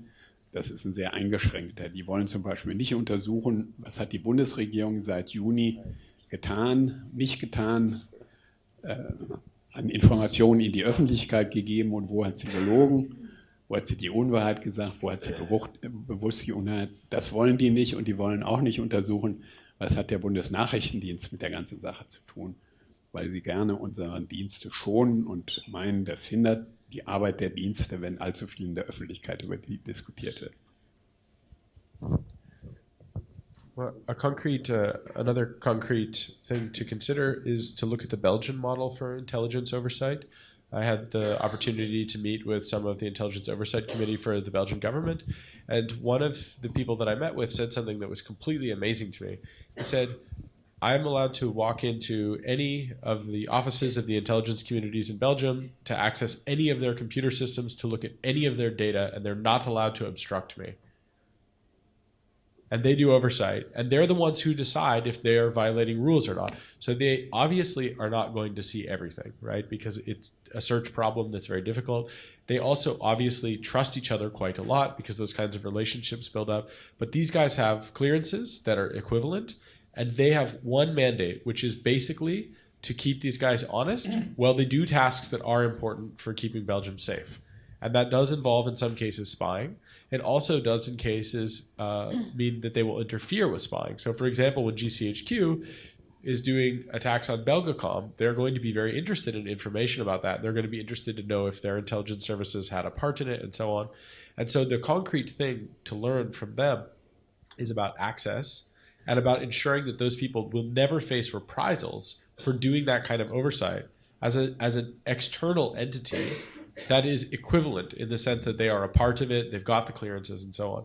And I was blown away when I met these people and they said this, because I cannot even imagine having something like that in the United States. I kind of can sort of imagine it in Germany because there's still hope, but in general, it feels like an incredible idea. And the really amazing thing is that they actually have implemented that. And you can get some of their reports as well. They're public, and they go through cases they've seen, and they do reviews on all the activities that the Belgian Secret Services have done, including breaking and entering without, like, let's say, any equivalent report really existing in a lot of the other intelligence oversight committees that you'll see. They also have the problem, though, which is that when they learn things, they have to go through a process of clearing that stuff to be able to release it to the public. And there's, of course, a political problem there. So their system is not perfect. It does not result in no crimes being committed, but it does result in catching missteps at a much sooner pace, much sooner time. And I was very impressed by that. So I'd really encourage you, if you're looking at that, to look at the Belgian oversight model. I don't think there's any other country in the world that does it as well as Belgium, but that might be a selection bias on my part. So, Yes, I have a general question to Mr. Binney. To me, it seems that the surveillance state and the security state and all this merging of military, intelligence, and private companies, it's like a big organism which is growing and growing and sucking up a lot of resources and money, and yeah, it's very big, and it seems to me to be totally out of proportion for the purpose it has, actually. And is it possible? The first question is it? Do you think it is possible? And the second would be, when will it happen that this whole thing gets so big that it's like an autoimmune disease, that it brings the whole system down? I mean, because it seems so big. And do you think it will ever happen? And is this then the better version? Is this the utopian version? Because if it doesn't, it's even worse, I think. I don't know. And what do you think? How long can it go on like this, with this sucking up of all the energy?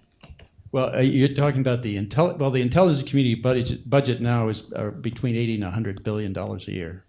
So, and that's running every year. Before, it used to be something like a little less than half of that before 9/11. So they've more than doubled what their budgets are. And that's created, as you've suggested, a total empire of contractors and businesses around the country as well. I mean, it's not just limited to NSA in the area of NSA. It's also CIA, NRO. All of these agencies had this explosion of money. And so they went out with contractors, and now they've got more contractors. I mean, there's a little over 2 million people have top secret clearances now as a part of this process. So, I mean, that's where the danger of industrial espionage comes in, where all these companies have people inside these agencies who have access to that data. So they can look at any of the data from any competing companies, for example, since they have access to it. And obviously, since Snowden could get all the material he did, it's obvious that they don't have a very good record of or don't have an ability to see what people are doing on their network. So this is always a high danger, so on. Yeah, well, this seems to keep growing, and we're seeing more and more every day as the material comes out, how many different areas they're pulling data in, like instant messaging, that kind of thing, and all kinds of textual data about everybody. So, and they're building all kinds of storage for that. So it's a great big empire that's growing. And certainly, if we run out of money soon or later, with borrowing and can't borrow anymore, then I'm sure that they'll start to scale back. But it's going to take something like that or action by Congress to stop this. But there's so many vested interests in it now because of all the people who are involved and all the money and all the contracts spread around the whole country and, in fact, around the world. But wouldn't it be natural to expect that, watching the fact that they obviously have also the personal communication records of everybody involved in the parliament, in the Senate? They have, these people are not exempted from being intercepted. So wouldn't it be natural that they also use that type of SIGINT to ensure that the budget gets approved again and again and again and again? Well, yeah, that's why. Tice? Or what was it? Russ Tice? Russ Tice was the one who talked about the transcripts of Supreme Court justices, generals, House and Senate members, and even President Obama when he was a senator. these transcripts of their conversations were held in and thrown into trash bags, and he went into these trash bags and pulled them out and read them. He wasn't cleared for that program, but yeah, that's the. Well, that sounds like, you know, what the Stasi, the head of East German security once said, like, is, you know, I have a trash can and I have a shredder, okay? And if I want to make like a message to the West German government, like the trash can and the yeah, that's right. But also, I mean, this is what I referred to as J. Edgar Hoover on super steroids. Right, J. Edgar Hoover had leverage like that kind of leverage on the House and Senate and the White House and certain influential members around Congress, and he used it. That's why he could stay the director of FBI for 30 years. But this is information and leverage on everybody in the United States and around the world. So, I mean, this is super steroid J. Edgar Hoover. I think, you know, one of the things that scares me is learning about the history of the GDR and the way the GDR fell. There's a proportionality where there's sort of a balance. And at some point when you have, you know, spooks and spies inside of every organization and it costs a lot of money to run it, you have like a huge percentage of the population that's involved in that. It becomes very, you could say it's sort of top heavy. One of the things that's very scary about the surveillance that the NSA runs is that every single person in this room is part of that structure without knowing it.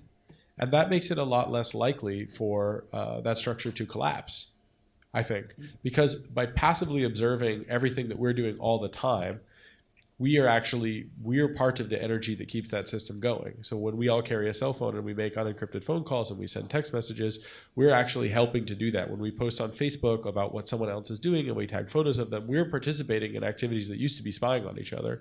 And it still is in a context. And the last things that are going to get cut from budgets are going to be these types of things, with very few political exceptions, like Amash's attempt to defund the NSA. But other than that, it is usually policing and intelligence-related things that are the last to go. It is schools that go before that, usually. And I don't see that these technologies sort of give way to that top-heavy nature in the way that it was when it was people. In fact, these systems, they don't tell, right? It took one person, Edward Snowden, revealing these things for us to really understand the scope of those things. And that shows actually not necessarily how good they are at keeping it a secret, but how good they were at keeping it a secret from people who were, let's say, interested in making it public. Because there will be people that will want this for espionage reasons that don't care about the public interest, and those people will keep it a secret. And so that kind of top-heavy thing, I think, is already happening. I think NSA has people in companies, and I think there are people that are from companies and governments that are in NSA. And that doesn't really destabilize the paradigm. What destabilizes the paradigm is when it costs too much and when it gets too top-heavy. And unfortunately, the scale here is really bad, right? They really can do, what was it, in 1995 you said you gave the German government a sessionizer for 155 megabit fiber optic lines? 98, okay. So that scales completely differently. And also, maybe you could make a comment about what you added into that sessionizer too, but that's maybe like a side note. It's a little gift to the Germans, but... Well, I mean, the point was that the acquisition of information in the fiber optic age was the problem. So the problem was the fiber rates going down one fiber on 155 megabits per second. So the question was, the acquisition process is to take in all that data and then what we call sessionize, means it pulls together all the packets to reconstruct the original input, which is an email or a file transfer or something like that, so that it could be stored, viewed, analyzed, searched, all of that. So the initial problem was a sessionizer to run at fiber optic rates, which we succeeded at putting together by 1998. And then now it's commercially available since 2002 by Neris or Variant at much higher rates. We did it for that fiber and for a fiber, and we're going to simply stack them. So it became a question of space and power as to how many fibers we could do in any location. So, but now there's a Neris device and a Variant device which run at fiber optic rates of up to 10 gigabits a second. That's 64 fiber lines simultaneously, taking everything off them, looking through, doing deep packet searching or preparing and reconstructing all this data and forwarding it at that rate. So, I mean, one Neris device, for example, could do over 100 billion 1,000 character emails a day. that's the rate at which they could process and prepare data for storage.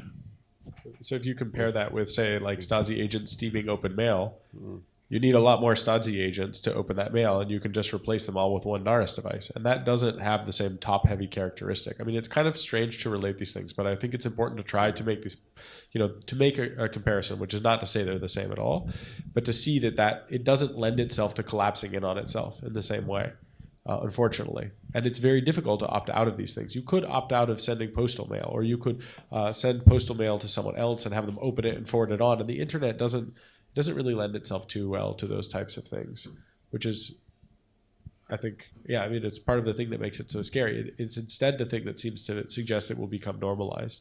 And even if it isn't normalized, it's still possible. And so someone else will probably be doing it. Cryptography is one of the very few things that changes that balance. But even that has problems, depending on what kind of crypto. I hope that answers your question. There's one more from the left side over there. Hi, thank you. Just with that discussion, it seems to me that going forward, the people at NSA who want to do these programs, they somehow intrinsically have to be very well educated and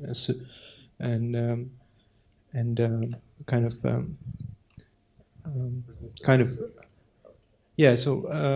of top tier kind of scientists and that kind of class of citizens. And how do you think going forward now the NSA will try and convince younger people, educated people to continue developing those programs and making them how will they sell it now, or are they? I think the way they're going around to universities to recruit people, the things they're saying are we are state of the art. We have lots of money. We have programs running and developing the cutting edge technologies and so on. That's the appeal that they try to get to people who are in technology areas of study. But people like that generally are also kind of know what's going on. Yeah, but see, it doesn't, they could do like, for example, we with about 5 people did the whole program and had it developed, but how it got used after that was determined by other people. So while they may have see a genuine problem that needs to be solved for good reasons, what happens with the development capability that they produce can be used for a bad reason, right? I mean, watching the size of the military-industrial complex, especially in the U.S., I think it's fair to say that your chances, if you want to make a career as a young student, to end up there is pretty high, because the amount of companies or environments where you're not attached to that environment is pretty small. Compared. I can say from experience. So I was a research scientist at the University of Washington a couple of years ago. I think actually until they received some pressure relating to my connection to WikiLeaks and people like Laura and people like these guys here. But I was the coach for the cyber collegiate defense team. So I basically, with some other people, coached these students to wage cyber war or whatever the hell that is, computery warfare. And basically, we took the nationals. So we took the locals. We won. We were in first place. We beat the other teams by all the other teams' scores added up were still half of our score or something like that. We just annihilated them. And we went to nationals, and we basically had a similar thing take place. And I was a very minor part in working with that. But one of the most important things I took away was the environment in which these kids were operating. So these were all freshmen or master students. Some of them were undergrads, some of them were grad students. And people from the U.S. Navy were there, for example, or groups like SPA War, which are sort of attached to the U.S. Navy. And then there are CIA people, and they're in the room with these students. And then they have these people organizing, you're supposed to defend your computer networks. You're supposed to stop the so-called red team from breaking into your computer networks, and you're supposed to also do productive things. And they would go around saying stuff like, we want to hear your war whoop. Show us your war whoop. And I try to instill in the students that I work, when I work with them, to instill in them a sort of healthy, let's say, deep hatred for that shit. And so I got them to talk about how whenever they heard the term cyber war, that they should ask if maybe we could be doing some cyber peace building instead, and what that would look like. And that didn't go over very well with some of the people that were there, because they were really working to build the, quote, cyber warriors of tomorrow, to wage cyber war. They had the same like patriotic tone. Basically, every asshole patriotic, nationalistic, warmongering thing you can imagine, add the word cyber in front of it. And that's the kind of stuff they were saying. And they really convinced 80% of the people in the room. And that was the way that they got these guys on board. And they offered them absolutely shit money for the skills that they have as well. So these are people that could go and work at Google and make $250,000 a year, or they could go work at, let's say, one of like Palantir or some other spy company, and they would make not as much, but they could wear an American flag patch, and they could, be really proud of the fact that they were waging war. And they really tried to get you with the mystique. So they tried to recruit, a guy from Spawar tried to recruit some of the people on my team, and me in particular. And I said, well, I've always really been interested in Iran and Syria and the censorship there. Like, what kind of position do you have, like just outright sabotaging their computer systems? Like, that would be a really fun job. I'd love to just like fuck up computer systems, in service of America. What do you think? He's like, well, I don't know, exactly if you would like the pay.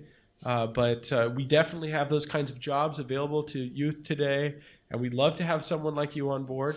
So it's just up to you, like whether or not you want to serve your country, right? And they really convince a lot of people that way. And the people on the team that I was a part of, they have a lot of opportunities, so they don't choose that.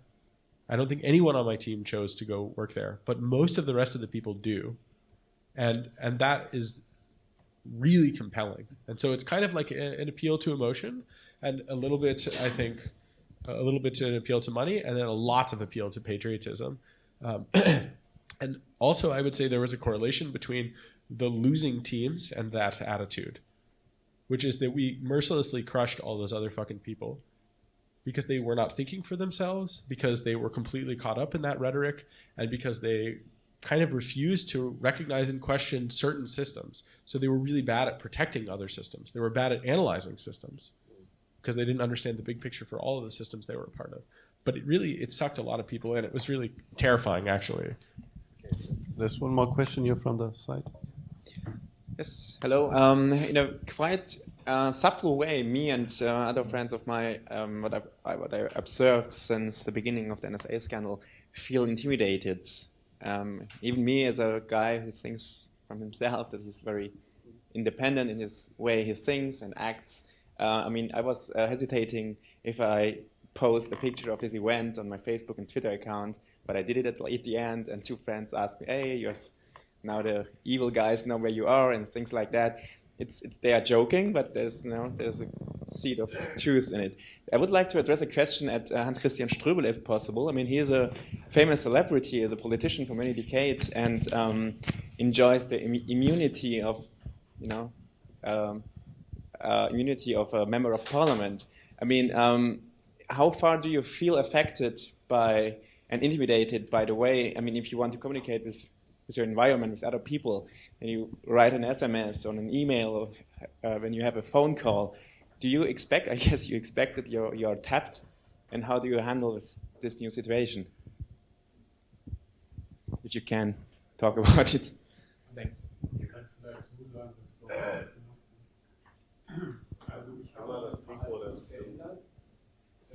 Mein Kommunikationsverhalten und tu das. Ja, ich habe mein Kommunikationsverhalten nicht geändert. Ich habe auch mein Handy in der Tasche, obwohl ich das nicht tun sollte.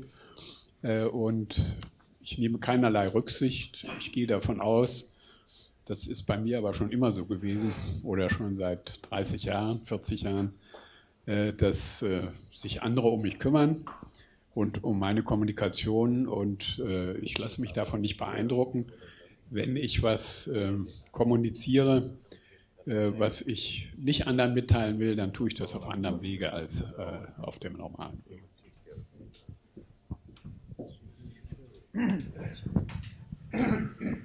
Okay, also so zeitlich könnten wir auch irgendwann sagen, die Veranstaltung hat so allmählich so ein Ende gefunden. Aber wenn jetzt noch Fragen sind, oder vielleicht auch Laura, sorry, I should switch to English. Laura, you should, if we come to an end, make some ending words. But here's another question. Yes, and actually maybe also Laura can answer to that. I was trying to bring her back into stage, but because I'm curious actually to understand, since it's the second time you are doing this teaching, how was for you the experience before when you did it in US? Because I think also that was the time before Snowden. So I wonder, what is the perspective you had from that time? How was the reaction of the people in US related to surveillance, these kind of topics? And what is the perspective you are having now in Germany?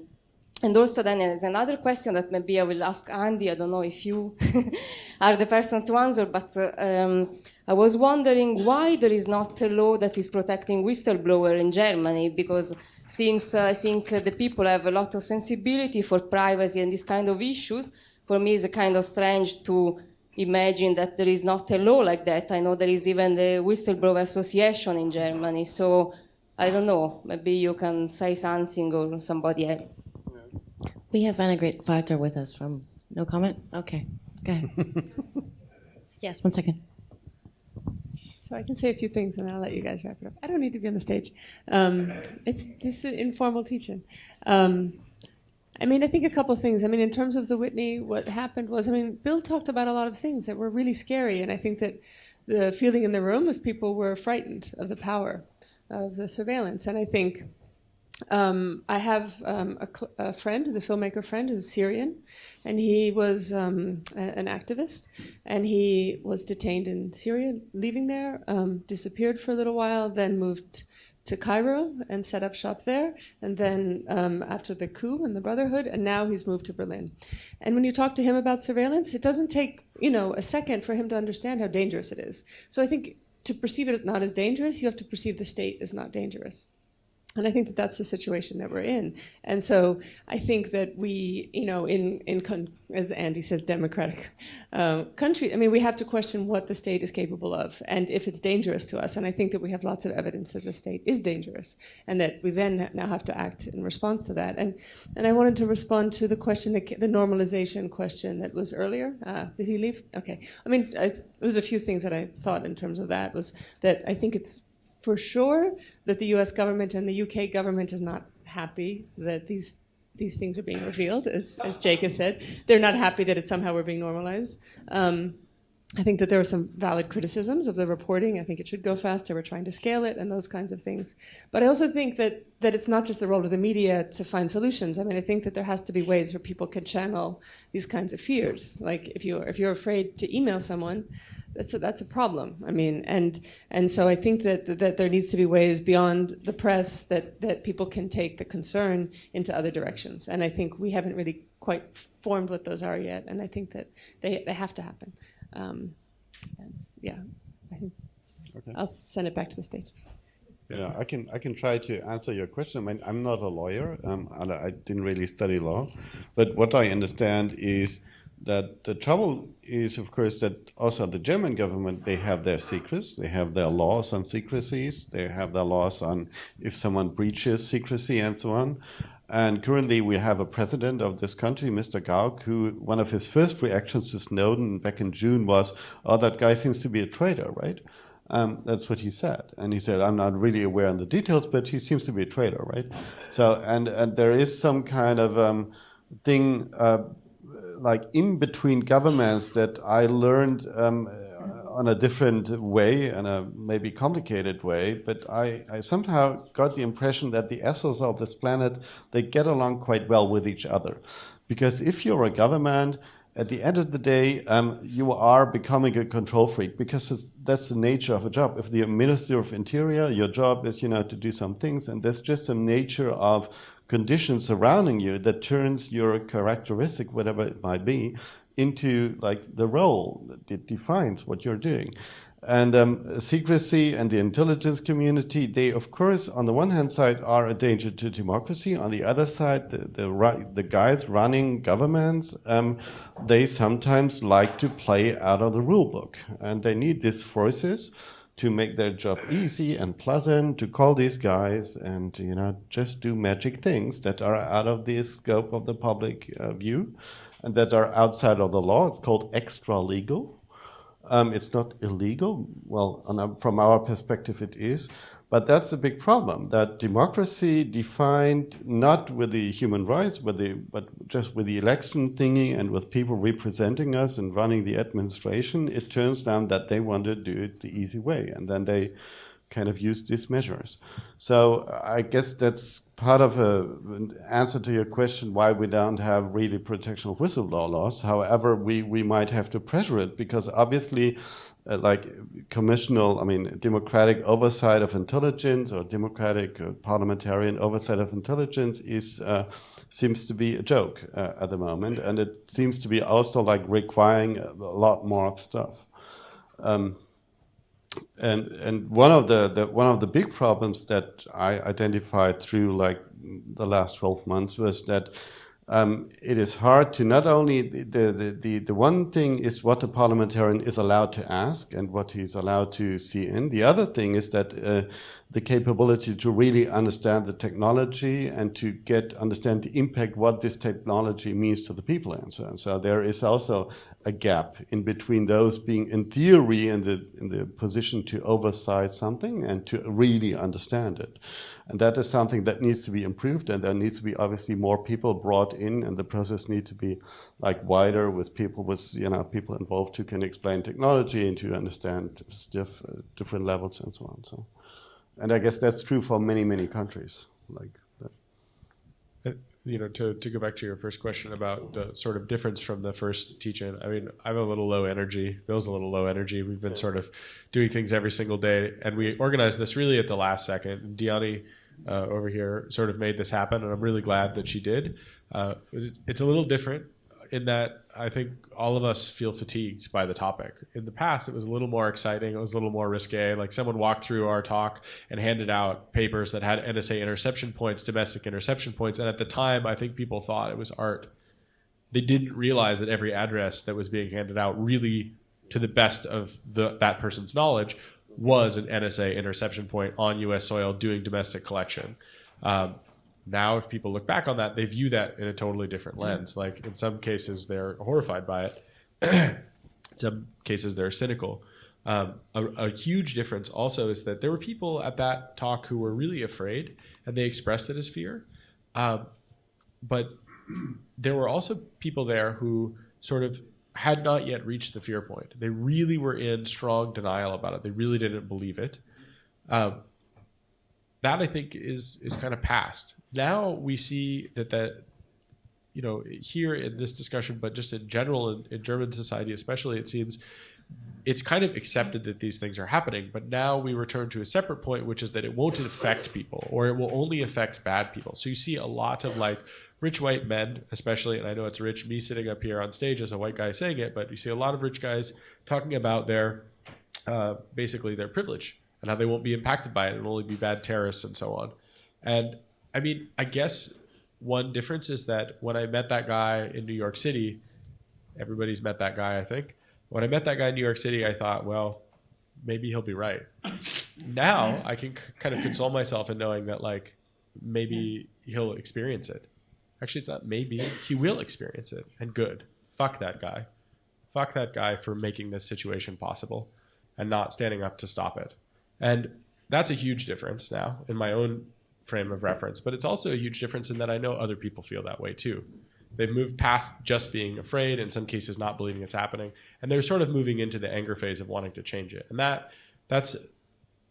there's still, I think, a big sort of cynical hangover as well, though. So, I mean, you have to look at both of those things happening simultaneously. But people really do care about it. I mean, in that case, also a big difference was that we did it at an art gallery, the Whitney. So we were all thrown out at the end because someone took someone took some of the pictures that Laura and I had made and hung them in the Whitney Biennial, and they said, artists are not, this is actually amazing, the person that was curating the show said, artists are not the enemy. Artists are not the NSA. So at the beginning that shifted, and I think we see some of that shift here as well, and that we start to see artists in the audience, for example, who I see making art in Germany about these topics. Previously, they weren't engaged in the topics at all, and now they write articles in magazines, they write plays. They're really starting to deal with these issues culturally, and recognizing that for us to win technically and politically, we have to win culturally as well, where win in this case is actually just a matter of having democratic oversight. So that's, in some sense, I feel like that's all very positive, even though not all the things I said seem so happy and positive. I guess that would be my opinion of it. Goes pretty much like what Jake had expressed. I mean, at that time in the Whitney, I don't think there were a large number of people. I don't think would believe it. They thought it was scary, but they weren't really quite sure that this was happening yet. Now that since Snowden's exposures have hit the street, I mean, everybody's. I mean, it's the basic evidence and documentation from the government itself, so they can't deny it. So it's really first, it's absolute evidence of what they're doing. And that's only touched part of it so far. I haven't really gone into content issues yet or the police use of it. So those are the really two big issues left to go into. But I would just say that this all ends up to saying that, for NSA, you really have to love them because they really listen. So I think that we should probably conclude unless there's anyone else that's dying to ask a question, and then we're going to probably hang out here for a little bit, and then we can leave, hopefully. So thanks for coming tonight. So do Ani have any words? I just wanted to thank you all for coming today. It was very short notice. I'd like to thank the Van Holland Foundation for being so spontaneous and allowing me to do this. And we'd hope to have some other events in Berlin. I thought it was a very wonderful format. I think we really need more of these. Thank you, Laura, for inspiring us to do that. And thank you, Bill and Jake and Andy. Thank you very much. And to all of you for and your to all good of you questions. for showing Thank up. you. Good night. Thank you.